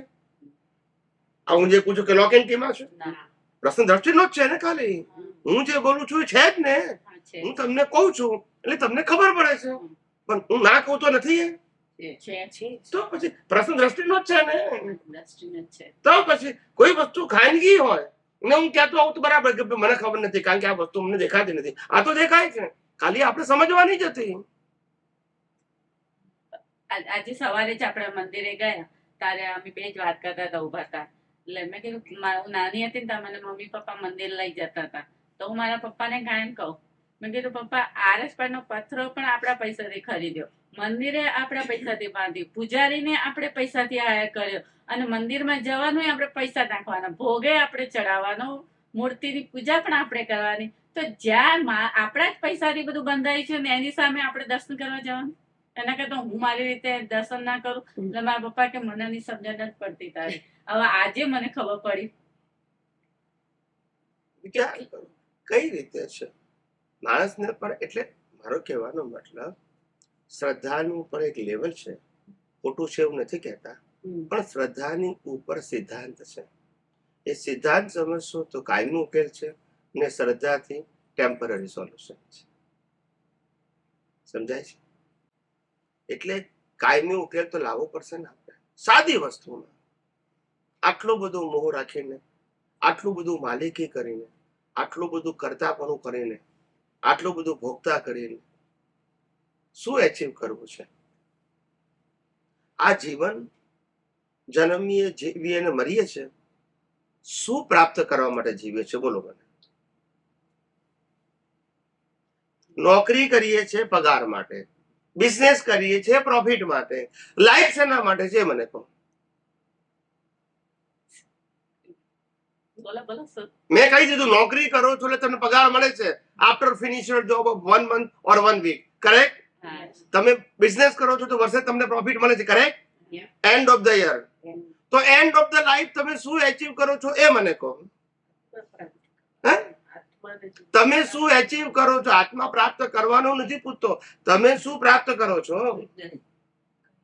તમે જે આખું જીવન જીવો છો, મહેનત કરો છો, આ કરો છો, તે કરો છો, શું એચીવ કરવા માટે કરો છો at the end of your life? નો ગોલ. એ ખબર જ નહીં. આપણું જીવન જીવવાનું જોશું. ખ્યાલ આવ્યો? જીવન તો કૂતરા પલાળે જીવે. તમે જીવવા માટે જ કરો છો, ના હોય તો શું કરો? તમારે કરવી જ પડે ને મહેનત. નહીં, નોકરી કરું છું એમાં મારો ગોલ છે કે મને પગાર મળે છે, યસ કે નો? બોલો પેલા. ધંધો કરું છું મારો ગોલ છે કે પ્રોફિટ મળે છે, યસ કે નો? તો જીવનનો શું ગોલ છે એમ પૂછું છું. બોલતા નથી, હવે મૌન થઈ જાય. હું દાખલા તો આપું તમને. ગાડરીયો પ્રવાહ જાય છે. ખબર ને? ગાડરીયો પ્રવાહ જાય છે. જીવનનો ખબર નથી, જીવીએ છીએ બધા. બાળકો હોય ને ત્યારે એવું હોય કે મોટા કરીને સેટ એટલે સુધી હોય, પછી મા બાપ ને એમ થઈ કે ભાઈ પ્રાણ આવી જાય એટલે આપણી ફરજ પૂરી થઈ ગઈ, અને પછી એમને વધુ નથી કે હવે આવે મોત તો વધુ નથી. એવું મોટા એટલે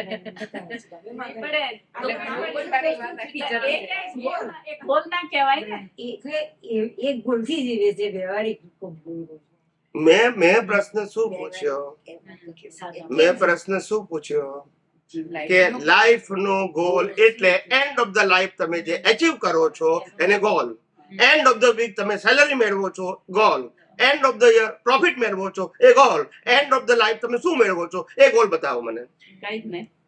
આટલા એક્ઝામ્પલ આપું છું તોય ખ્યાલ નથી આવતો. અત્યાર સુધી ખબર નથી. હવે મને ખબર. આજે હું કહું છું કે હું આટલા મારા સિમ્પલ સર એક્ઝામ્પલ આત્માનું છૂટા હું પાડે. આટલા સિમ્પલ એક્ઝામ્પલ આપું છું તોય ખબર નથી પડતું હું શું પૂછું છું. મોક્ષ, મુક્તિ મુક્તિ. મુક્તિ શું મુક્તિ? સંસાર જન્મ મરણથી મુક્તિ. જન્મ મરણ માંથી મુક્તિ. પણ એ ગોલ ક્યાં છે આપણું? હોવો જોઈએ. હોવો જોઈએ ની વાત ક્યાં કરું છું? છે શું એ પૂછું છું. મને પગાર મળવો જોઈએ એટલે કામ કરીએ છીએ કે મળવો જોઈએ એમ કહીએ છીએ? જો હવે હશે હવે હું 7 ફેરા ફરું છું મને હસબન્ડ મળવો જોઈએ એવું કહીએ છીએ કે મળે જ? જો હવે હશે હવે દરેક બાબતમાં ગોલ નથી આપણું. આ છે જ ને. આનો ગોલ છે જ. પણ આ જ ગોલ નથી ને. એક મોટું આ ગોલ ની ખબર એક નથી. આ ગોલની ખબર જ નથી. ચાલ્યા કરે છે. હમણાં તમે કહેશો ને કે બધા થશે. એમ નથી કેતો હું, પણ આ તો ખુલ્લી વસ્તુ કહું છું, કોઈ ખાનગી ક્યાં કહું છું. ના ના પણ અત્યારે મારી એક પણ વાત એવી છે કે જેમાં શાસ્ત્ર જ્ઞાનની જરૂર હોય એવી મારી એક વાત છે. ના. મારી બધી વાતો પ્રેક્ટિકલ લાઈફ સાથે જોડાયેલી છે. ના. એટલે તમને ખબર નથી એવું તમે નહીં કહી શકો. હમણાં ખબર પડશે. ના હવે તમારા કોન્ટેક્ટમાં આયા પછી ખબર પડી કે આ મારી લાઈફનું જીવવાનો ગોલ કે મારા આત્મા અચીવ કરવો છે એ મારો ગોલ. એટલે પણ કે અત્યાર સુધી હતું નહીં. એટલે કે જે જન્મે છે જીવે છે અને મરે છે હા. એ હું નથી, તો જે જન્મતો જીવતો મરતો નથી એ એને મારે અનુભવ કરવો છે. છે. કારણ કે એ છે, આ એ છે અને એ છે. બંને છે. પણ આ અનુભવ કરવાથી કોઈ અચીવમેન્ટ, નથી. કારણ કે આ તો એન્ડ થઈ જવાનો. હા. તો જેનો એન્ડ નથી એને અનુભવ કરવો, that is the goal of a human life. Life. બોલતા નથી. આત્મા પણ આત્મા નથી તો લાઈફ છે. ના. તો પછી પ્રશ્ન ક્યાં આવે છે? આપણે તો રામકૃષ્ણ મહાવીરને ઓળખવા છે, આત્મા જ નથી ઓળખવો. તકલીફ આ છે. હા હા સાચી વાત છે. બીજાને ઓળખવા છે, પોતાને નથી ઓળખવા. હોવો જોઈએ. પણ નાનપણથી મા બાપે જ શીખવાડશે ને તું ભણીને આગળ વધ, હોશિયાર થાય, તું કોલેજમાં હારી કરજે, કોલેજ ડોક્ટર બન, એન્જિનિયર બન, રાઈટ? ભારત મા બાપ એ જ પ્રેશર આપે છે ને છોકરાઓને. આપણા સારી ભારત- છોકરી લાવજો, સારી છોકરી લાવજો. આપણા ભારત દેશની અંદર જે ગુરુકુળો હતા એમાં નાની ઉંમરથી સંસ્કાર આપવામાં આવ્યા કે જીવનનો હેતુ સનાતન અને શાશ્વત શું છે એ પ્રાપ્ત કરવાનો છે. જીવનનો હેતુ મન વચન કાયાથી જીવીએ છે એમાં કશું એચિવમેન્ટ નથી. માટે સંજોગો ભલે તમારા ગમે તે આવે, સારા આવે, ખરાબ આવે, ગમતા આવે, ના ગમતા આવે, સુખ વાળા આવે, દુઃખ વાળા આવે, બધા જ આવશે. પણ એમાં પ્રાપ્તિ શું કરવાની છે? હું જે કાયમનો છું એની અનુભૂતિ, કારણ કે કાયમનો છે એ તો એન્ડ આવતો નથી. તો પછી કાયમનો ક્યારે નથી? જીવનમાં કાયમનો ક્યારે નથી? છે. આપણે આ જીવી રહ્યા છે એમાં કાયમનો આત્મા ક્યારે નથી. એવું છે જ ને. એવું છે જ નહીં તો પછી તમારે તો યાદ જ રાખવાનું છે ને. છે જ નહીં એમ. આ કલાકમાં છે ને આ કલાકમાં નથી એવું છે. ના. માટે ખાલી જરૂર છે ની છે અવેરનેસ ની, એવું જ નથી. ગોખવાનું છે નહીં, ના. યાદ રાખવાનું છે નહીં, ભૂલવાનું નથી, છે જ. છે. ખાલી જરૂર છે ની છે. જાગૃતિ. આવું પહેલા નાના છોકરાઓને 5 વર્ષના શીખવાડવામાં આવતું હતું. એવું તત્વજ્ઞાન નહીં, વિશે નથી જાણ્યું તેમાં. તત્વજ્ઞાન નથી કેતું, આ શીખવાડે. આનાથી છોકરાઓમાં ધીમે ધીમે તત્વજ્ઞાન ખુલતું હતું. આ તત્વજ્ઞાન આપ્યું હતું કે તું આત્મા છું, તું શરીર નથી, ને આત્મા તરીકે તું કાયમનો છું, શરીર તરીકે તું કાયમનો નથી. આત્મા તરીકે તારી શક્તિઓ કાયમની છે, ગુણો કાયમના છે, શરીર તરીકે તારા ગુણો છે નહીં. એ તો બધા ઉત્પન્ન થાય છે અને નાશ થાય છે. આવું બેઝિક સમજાવતા હતા. ત્યાર પછી એ જીવનની બધી પરિસ્થિતિમાં આ અનુભવ કરતો હતો કે આ સંજોગો જઈ રહ્યા છે તે હું છું, કે આ સંજોગોને જોઈ રહ્યો છું તે હું છું. આનાથી જ્ઞાન પ્રગટ થતું હતું. આને પ્રેક્ટિકલ કહેવાય છે. અને ચોપડીનું જ્ઞાન નહોતું. આ જ્ઞાન હતું. ને આજે તો ચોપડીમાંથી બહાર જ નીકળતા નથી આપણે. ના રાઈટ. અને આજનું એજ્યુકેશન જ ક્યાં સારું છે. આપણે આટલા બાલ મંદિરમાં ભણવા છે તો ક્યાં આવું શીખવાડ્યું છે.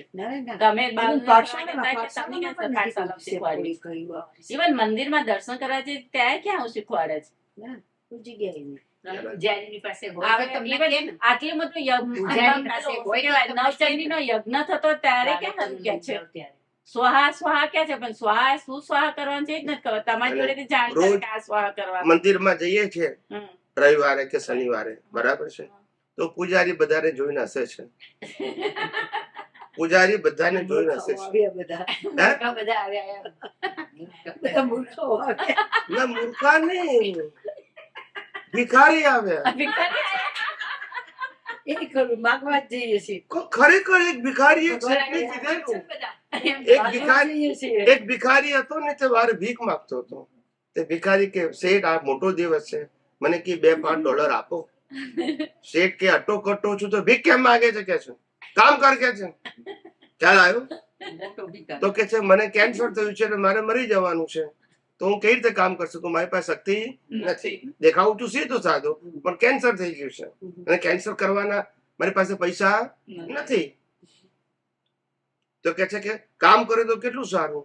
તો કે છે શેઠ અમે તો $5 ની ભીખ માંગીએ છીએ, તમે તો 5 લાખ ની ભીખ માંગીને આયા, તો મોટા ભિખારી કોણ? બોલતા નથી. અને અમે તો જીવતા માણસ પાસે ભીખ માંગીએ છીએ, તમે તો મૂર્તિ પાસે માંગીને આયા. એ કશું આપતી નથી એવું પ્રૂફ છે, બોલતા નથી. એક દિવસ જો $1 આપ્યો હોય તો મને કહો મૂર્તિ એ નથી આલ્યા. પુરાવો કહું છું, માનીએ છીએ જવા દો, પુરાવો કહું છું. નથી આલ્યા. કોણ મોટું ભિખારી? આપણે જાતે જ્ઞાની માનીએ છીએ. કેટલી સમજણ છે મારી પાસે, ભિખારી જ છો. તે પેલો પૂજારી છે ને રોજ બધાને જુએ ને, શનિ રવિ બધાને, એટલે બધા આમ શાંતિથી આમ ધ્યાન મગ્ન થઈ ગયા હોય, જાણે કેટલા જ્ઞાની હોય ભગવાનની મૂર્તિ સામે. 1 minute 2 minute 5 minute whatever it is. તે પૂજારી હશે. તે એક શેઠ નીકળ્યા પ્રાર્થના કરીને. પછી શેઠને કે તમે શું કર્યું કે છે? તો કે ભગવાનને પ્રાર્થના કરી કે મારો ધંધો સારો ચાલે, મારો છોકરો કે છે પરીક્ષામાં સારા માર્કે પાસ થાય, મારી છોકરીનું રાગે પડી જાય કે છે. તો પછી શેઠ પેલા પૂજારી પૂછ્યું કે શેઠ તમને વિશ્વાસ છે કે આ તમારું કામ પતી જશે? કે હા ભગવાનને કહીએ એટલે પતી જાય ને. એ કે છે 10 વર્ષથી નોકરી કરું છું, મારો પગાર વધ્યો નથી, રોજ નવડાવું દોડાવું ને આરતી કરું છું તોય બોલતા નથી. અને તમારે 2 મિનિટની પ્રાર્થના સફળ કરવી છે. હું રોજ નવડાવું દોડાવું 24 કલાક એમની ચોકી કરું છું તોય 10 વર્ષથી પગાર વધ્યો નથી, બોલતા નથી. યસ કે નો? ખોટું ક્યાં ઊંધી એક્સેપ્ટ કરશો એમ કહું છું. વાસ્તવિકતા નથી એક્સેપ્ટ કરું. આવું ને આવું દુનિયામાં ચાલે છે. ખ્યાલ આવ્યો? પોતાના મન વચન કાયા પોતાના કંટ્રોલમાં નથી. ખ્યાલ આવે છે? પણ હસબન્ડ વાઈફ ને સુધારવા પ્રયત્ન કરે, વાઈફ હસબન્ડ ને. પણ ખ્યાલ નથી શેના માટે? તમારું તમે સુધારી શકતા નથી. માણસ તમાકુ ખાતો હોય 10 વર્ષ સુધી છૂટે નહીં, તો કે પણ વાઈફ ને સુધારવી છે. પણ તારી પ્રકૃતિ ને સુધાર. પણ કેટલી અજ્ઞાનતા છે, waste of time and energy છે. આ બધી શક્તિઓ જે આપણી વેડફાય છે ને, એટલે અનંત શક્તિ હોવા છતાં ખુલ્લી થતી. આ વિનાશી શક્તિઓના આટા પાટામાં એવા ફસાયેલા છો કે એને ભેદી અને શાશ્વત શક્તિ ખુલ્લી છે છતાં થતી નથી. અને આ ટેમ્પરરી શક્તિ આપણે નથી ને, પણ આપણે માનીએ છીએ. બસ એ જ અજ્ઞાન. નથી પણ માનીએ છીએ, શું કરીએ? અને જે છે એને માનતા નથી, અથવા તો વિશ્વાસ નથી. કેટલી અજ્ઞાનતા. અમારા ધર્મ સંપ્રદાય ગુરુ ભગવાન મંદિર મંત્ર શાસ્ત્ર ક્યાં વચ્ચે આયા કોઈ જગ્યા? ઘણી વખત મને લાગે કે માણસોમાં કોમન સેન્સ કેમ નથી? ગણેલા હું કોમન સેન્સ ની વાત ના કરું. એક મહાપુરુષે બહુ સરસ સ્ટેટમેન્ટ કર્યું હતું. Common sense is uncommon in a common people. Common sense is not common in a common people. વિચાર કરો. હું કોમન સેન્સ કોઈ વિશેષ પ્રકારના જ્ઞાનની વાત નથી કરતો, કોમન સેન્સ ની વાત કરું છું. આપણે પગથિયા ચડીએ છીએ ને, એકમાંથી બીજું પગથિયું, બીજામાંથી ત્રીજું, ત્યારે આપણને ખબર છે કે જે પગથિયા પર છીએ એને છોડીને આગળના પગથિયા તો જ આપણે પ્રગતિ કરીશું. યસ કે નો? સ્કૂલમાં પણ ખબર પડે છે કે હું 5મા ધોરણમાં પાસ થઈ જાઉં અને જો મારે 6ઠા ધોરણની પ્રગતિ કરવી હોય, બરાબર છે, તો એને 5મામાં 6ઠામાં જો તો જ પ્રગતિ કહેવાય ને. પણ 6ઠામાં ત્યારે જઈ શકું કે 5મા ધોરણના ટીચર છોડવાના, 5મું ધોરણ છોડવાનું ને 5મા ધોરણની ચોપડી છોડવાની, તો 6ઠામાં જઈ શકું. યસ કે નો? અહીંયા ખબર છે, પણ અહીં ખબર નથી. 50 વર્ષથી એક જ ચોપડી, એક જ ગુરુ, એક જ ટીચર, અને પછી કે મારે પ્રગતિ કરવી છે. બોલતા નથી. ટીચર બી એક ચોપડી કે પ્રગતિ કરવી છે. સાહેબ બોલતા નથી. 5મા ધોરણની ચોપડી તમે 25 વર્ષ વાંચો તો પ્રગતિ થશે ને? એ સાહેબ તો દાદાની જોડે મળેલા છે. ના, સારું. એટલે વાસ્તવિકતા નથી સમજે, એમ કહેવા માંગુ છું. જે વસ્તુ કોમન સેન્સ નો પ્રશ્ન છે, એમાં મારો તો મારો ક્યાં પ્રશ્ન છે? એમાં ધર્મ ક્યાં વચ્ચે આવ્યો? જ્યાં કોમન સેન્સ જ નથી આપણામાં, શું કરવાનું? અને કોમન સેન્સ નથી એનું કારણ આપણી પાસેથી ઓબ્ઝર્વેશન નો જે પાવર છે એ ખલાસ થઈ ગયો છે. અને ઓબ્ઝર્વેશન નો પાવર ખલાસ હોવાનું કારણ 5 ઇન્દ્રિયના વિષયોનો મોહ. સંજોગો મોહ નથી, એની વેલ્યુ, એમાં ઇન્ટરેસ્ટ, એને મોહ કહેવાય. સંજોગ તો આપણા કરતા ભયંકર રામકૃષ્ણમાં આવીને હતા, પણ વેલ્યુ ઇન્ટરેસ્ટ, આપણે વેલ્યુ ઇન્ટરેસ્ટ છે એને હું મોહ કહું છું. સંજોગ હોવા એને મોહ કહેતો નથી. આપણા જ્ઞાન દર્શનની વેલ્યુ હોય છે કે હું આ સંજોગને પાસ થતો જોઈ રહ્યો છું. સુખનો કે માન કે અપમાનનો, પ્રોફિટ કે લોસનો, હું જોઈ રહ્યો છું. That's my greatness. સંજોગો ગ્રેટનેસ નથી, એ તો એન્ડ થઈ રહ્યા છે.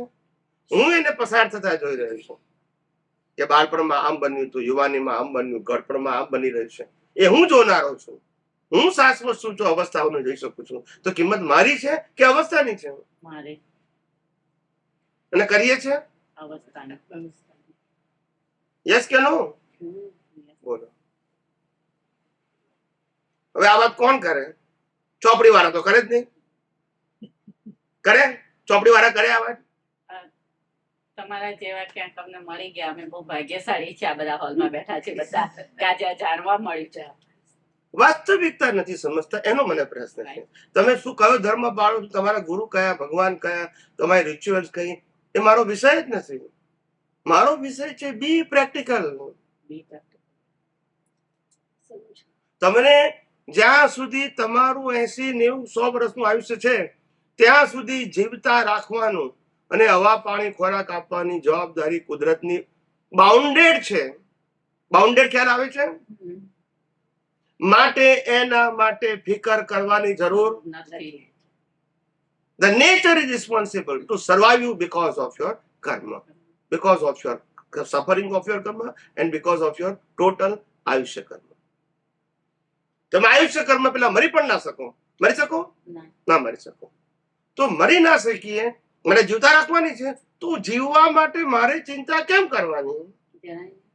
કુદરત જયારે જીવાડી રહી છે ને જીવવા માટેના સંજોગો પ્રોવાઈડ કરી રહી છે, એની ચિંતા મારે કેમ?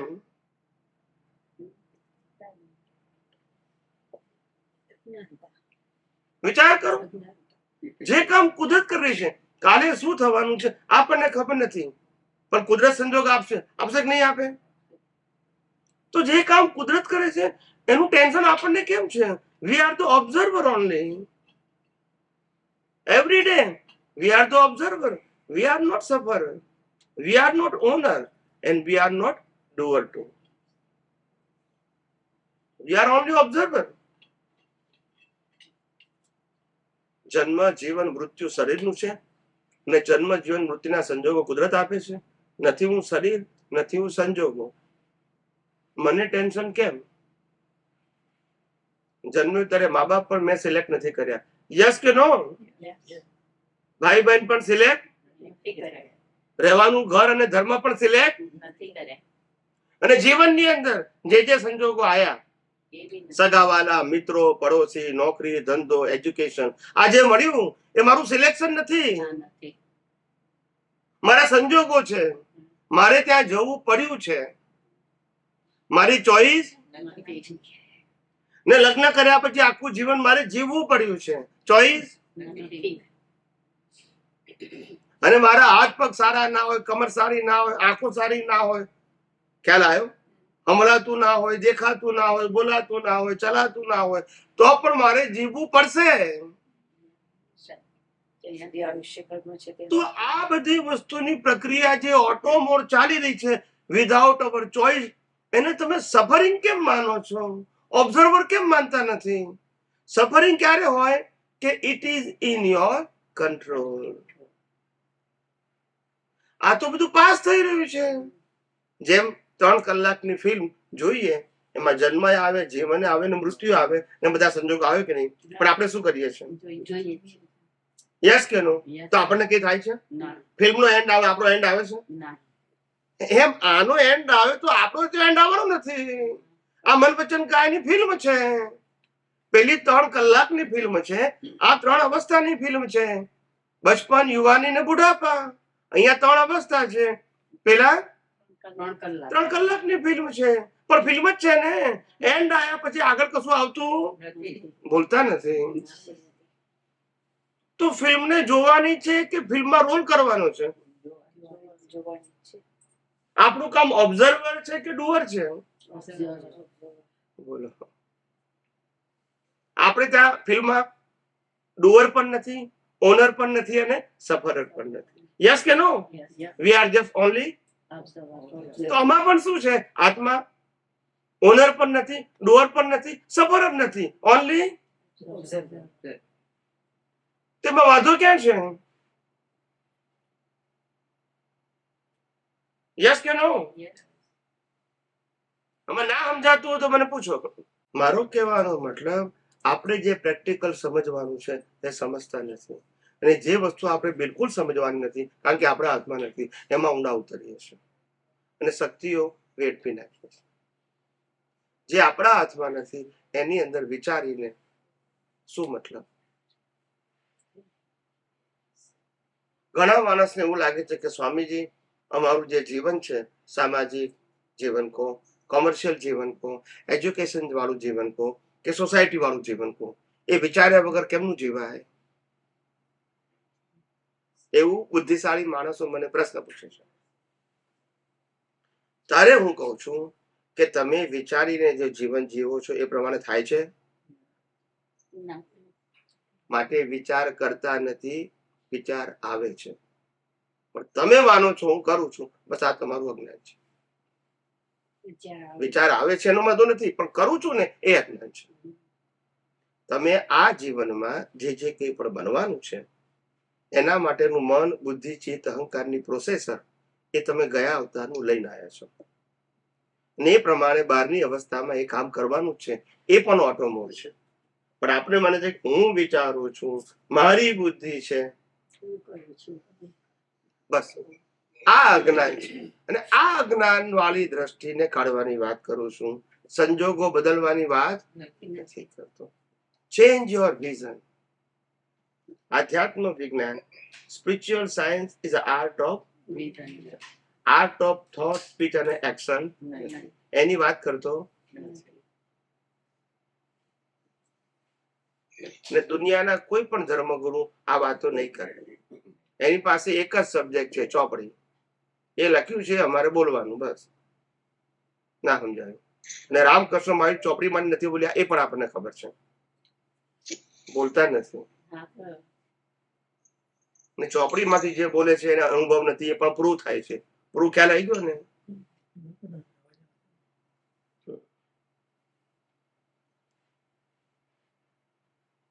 એટલે આવું છે, અનાદિકાળથી આવું ચાલે છે.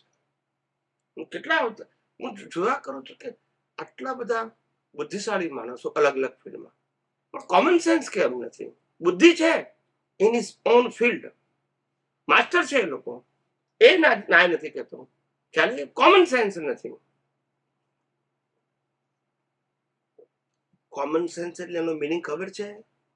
Common sense it means your understanding is applicable for all and equal. એને કોમન સેન્સ કહેવાય. ઇન્ડિવિડ્યુઅલને કોમન સેન્સ ના કહેવાય. તમારી દ્રષ્ટિમાં એવું જ્ઞાન હોવું જોઈએ કે જે બધા માટે સરખું હોય. એને કોમન સેન્સ કહેવાય. ઇન્ડિવિડ્યુઅલ સેન્સ તો બધા પાસે છે. હું આત્મા છું એને માનવું, લક્ષમાં રાખવું એ કોમન સેન્સ છે, કારણ કે બધામાં એ જ છે. સમજાય છે? અને આ મન વચન કાયા અને તેની અવસ્થા માત્ર કુદરતી રચના છે. આ પણ કોમન સેન્સ છે. આ બધા માટે છે, કોઈ એક વ્યક્તિ માટે નથી. આ કોમન સેન્સ ની વાત કરું છું. અવસ્થાના કોમન સેન્સ ની વાત કરતો નથી. અવસ્થામાં કોમન સેન્સ હોય જ નહીં, ઇન્ડિવિડ્યુઅલ જ હોય, કારણ કે બધાની અવસ્થા ઇન્ડિવિડ્યુઅલ. તો અવસ્થાનું જ્ઞાન પણ કેવું હોય? ઇન્ડિવિડ્યુઅલ હોય. પણ એ જ્ઞાન સાથે કોઈ વેલ્યુ નથી, કારણ કે તો અવસ્થા પતી જશે. એક કોમન નથી, પણ આ કોમન છે. જન્મો જીવો ને મરો ત્યાં સુધી આત્મા તેનો તે જ રહેવાનો. યસ કે નો? જન્મો જીવો મરો ત્યાં સુધી તમારા મન વચન કાય ને બધાના મન વચન કાયની અવસ્થા માત્ર કુદરતી રચના રહેવાની. તો આ તો કોમન વસ્તુ છે, એ બદલાવાની નથી. એ જ્ઞાનની વાત કરું છું. ના સમજાયું? સમજાયું કે નહીં? મને હજુ સુધી એ નથી સમજાતું. કેટલાય લોકોને મેં સાંભળ્યા, બુદ્ધિશાળી માણસોને અને ધર્મગુરુઓને, મને એ સમજાતું નથી કે રામકૃષ્ણ મહાવીર ગ્રેટ પીપલ હતા ને એ લોકોએ જે તે જમાનામાં ગ્રેટ વાતો કરી, એની સાથે આપણને ક્વેશ્ચન નથી. શું કીધું? ક્વેશ્ચન એમને જે વાત કરી હશે એમાં આપણે ક્વેશ્ચન નથી કરતા. પણ આજે તમે જે વાંચો અને સાંભળો છો એ એમની વાણી નથી. કોઈ દિવસ રામકૃષ્ણ મહાવીરે એક પણ કિતાબ લખી નથી, એક લીટી પણ લખી નથી. એમના ગયા પછી હજારો વર્ષ પછી આ ચોપડીઓ લખાઈ છે. For good intention but not equal to. Intention is good but not fact. સમજાય છે? અને આજે તમને કોઈ એ પુસ્તક જયારે તમને સમજાવે છે, સાંભળજો બરાબર, આજે એ પુસ્તક લખેલી ઓરિજિન નથી તે પણ જયારે સમજાવે છે ત્યારે તમને એમ લાગે છે કે હા હા, કેવું સુંદર સમજાયું. વ્યક્તિએ. કોને સમજાયું? સમજાય છે? અને એ વખતે આપણે એટલા બધા ભાવુક થઈ જઈએ છે કે જે વ્યક્તિની વાત કરે છે, એટલે કે રામકૃષ્ણ મહાવીરની, એના કરતા સમજાવનારની વેલ્યુ વધારે કરીએ છીએ. ત્યાર પછી સાંભળજો બરાબર, હવે ત્યાર પછી હવે આપણને તો ચોપડી વાળા મળી ગયા ને ચોપડી આપણને સારી રીતે સમજાય ને આપણે પ્રભાવિત પણ થયા. હવે કોઈ વ્યક્તિ આપણને ચોપડીથી બિયોન્ડ વાત કરે છે તોય કે છે ના પણ ચોપડી વાળા કરેક્ટ છે. કેટલા બ્લાઇન્ડ છે. અહીંયા રામકૃષ્ણ મહાવીરને છોડ્યા પણ ચોપડી વાળાને ના છોડ્યા. દ્રષ્ટિમાંથી છોડવાના, એટલે આમ ત્યાગ નથી કરવાના. દ્રષ્ટિમાં See, every year you have to change your teacher. That is the path of progress. Yes કે no? યસ. એમાં ટીચર નું ઇન્સલ્ટ છે? નો.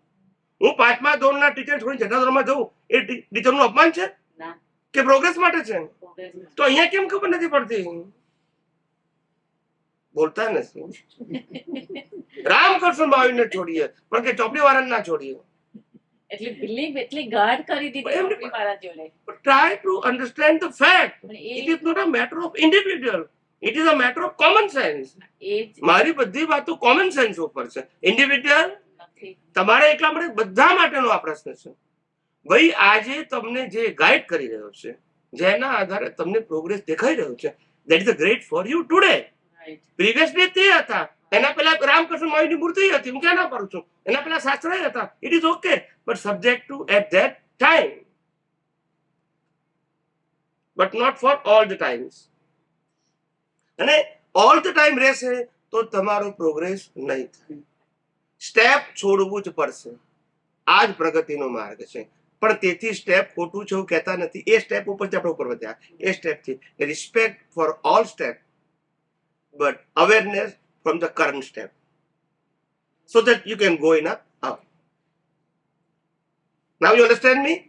હવે આપણે સ્કૂલ કોલેજમાં ભણી લીધું, આપણે સ્કૂલમાં ભણી લીધા, પછી આપણે કોલેજમાં જઈએ તો સ્કૂલના ટીચરની વેલ્યુ કરીએ છીએ? અપમાન નથી કરતા, વેલ્યુ કરીએ છીએ, કારણ કે આપણે જરૂર નથી. એ ખોટા નથી, પણ આપણે જરૂર. અમે રાઈટ ઓર નો? મળીએ ત્યારે આપણે નમસ્કાર બી કરીએ, ઇટ ઇઝ અવર કલ્ચર. પણ હવે જરૂર તો શું અપમાન કહેવાય? હવે આપણે ગ્રેજ્યુએટ થઈ ગયા, નોકરી કરવા ગયા, હવે પ્રોફેસર ને ભૂલી ગયા તો અપમાન કહેવાય? બોલતા નથી તો ત્યાં કેમ સમજણ પડે છે કે when you pass it, if it is not required, it is not in your mind, it is okay, it is normal thing because you are living in a present. Yes કે no? આટલી પણ આપણામાં common sense નથી હોતી. ગાઢ કરી નાખ્યું ને. ગાઢ કરવામાં આપણે જવાબદાર છે ને, કોઈ બીજા કોઈ જવાબદાર છે? પણ આપણને નાનપણથી જ એ શીખવાડવામાં આવ્યું ને કે આપણી આ કુળદેવી છે, આ ગુરુ છે, ના માળા છે, અને ના છોડાય, ના છોડાય, પાપ લાગશે, પાપ લાગશે, પાપ લાગશે. જે કેથલિક ચર્ચમાં જઈએ તો ત્યાં પ્રીસ્ટ એમ જ કહે છે, બીજા કોઈને ના જવાનું, તમારું જ માનવાનું, તમારું જ. બસ આપણો Jesus Christ is only one God. એમ અહીંયા આગળ આ કુળદેવી આપણી કહેવાય, ના કહેવાય. પેલી મારી મમ્મી કે મોડેશ્વરી કુળદેવી આપણી કુળદેવી કહેવાય. આ કુળદેવીને તારાથી ના છે, આ કુળદેવીને આટલું કરવું જ પડે, આમ કરવું જ પડે, આમ કરવું જ. એટલું ગાઢ કે આપણે ગમે તેટલા થાકી ગયા હોઈએ પણ પહેલું ત્યાં જવાનું જવાનું જવાનું જ. તું માંદી પડે ચાલે, પણ તારું શરીર ત્યાં જઈ પડે. અને ત્યાં જઈએ અમે તો પેલા પડી જ ના હોય. કુળદેવીને જે પેલો અમે ગયા વખત મારી મમ્મીએ મને બહુ કીધું હતું કે બેટા તું જજે. એટલે મેં હા મમ્મી પ્રોમિસ આવી જાય. અમે મોઢેશ્વરી કુળદેવી હું ગઈ. પેલા ને હું કઉ છું કે મારી મમ્મીની ઈચ્છા છે, હું આ પૂરી કરવા આવી છું. એ પૈસા ગણવામાં એટલો બધો મસ્તી હતો ને તો મારી પ્રશ્નનો જવાબ જ ના આપે. પછી હું એને પૂછું છું કે મેં કીધું મારી મમ્મીની ઈચ્છા છે, અમારી કુળદેવી તું છું ને અમારે આટલા મારે ડોનેશન કરવું છે. તો મને કે તમારા જેવા તમને કેટલા આવા ડોનેશન કરી દે છે, તમારી શું પેલા આપવો હોય તો જવા પેટીએમ છે નાખી દો ને જતા રહો, આમાં કઈ નામ નહીં લાગતા. હવે હું વિચાર કરું કે મારી મમ્મીનો હું અહીંયા ડોનેશન આપું એના કરતા હું સ્કૂલ બંધાઈને સ્કૂલના છોકરાઓને પૈસા ભણાવીશ, આ મારી મમ્મીનું સારું થશે કે આ મંદિરના પૂજારી કશી પડી નથી મારા પૈસા ને પૈસા હું અહીં શું કરવા બગાડ. તો મેં આખું એ વિધિન સેકન્ડ મેં મારા આખું વ્યૂ પોઈન્ટ બદલી કાઢીને હું તરત જ નીકળી ગઈ. બરાબર.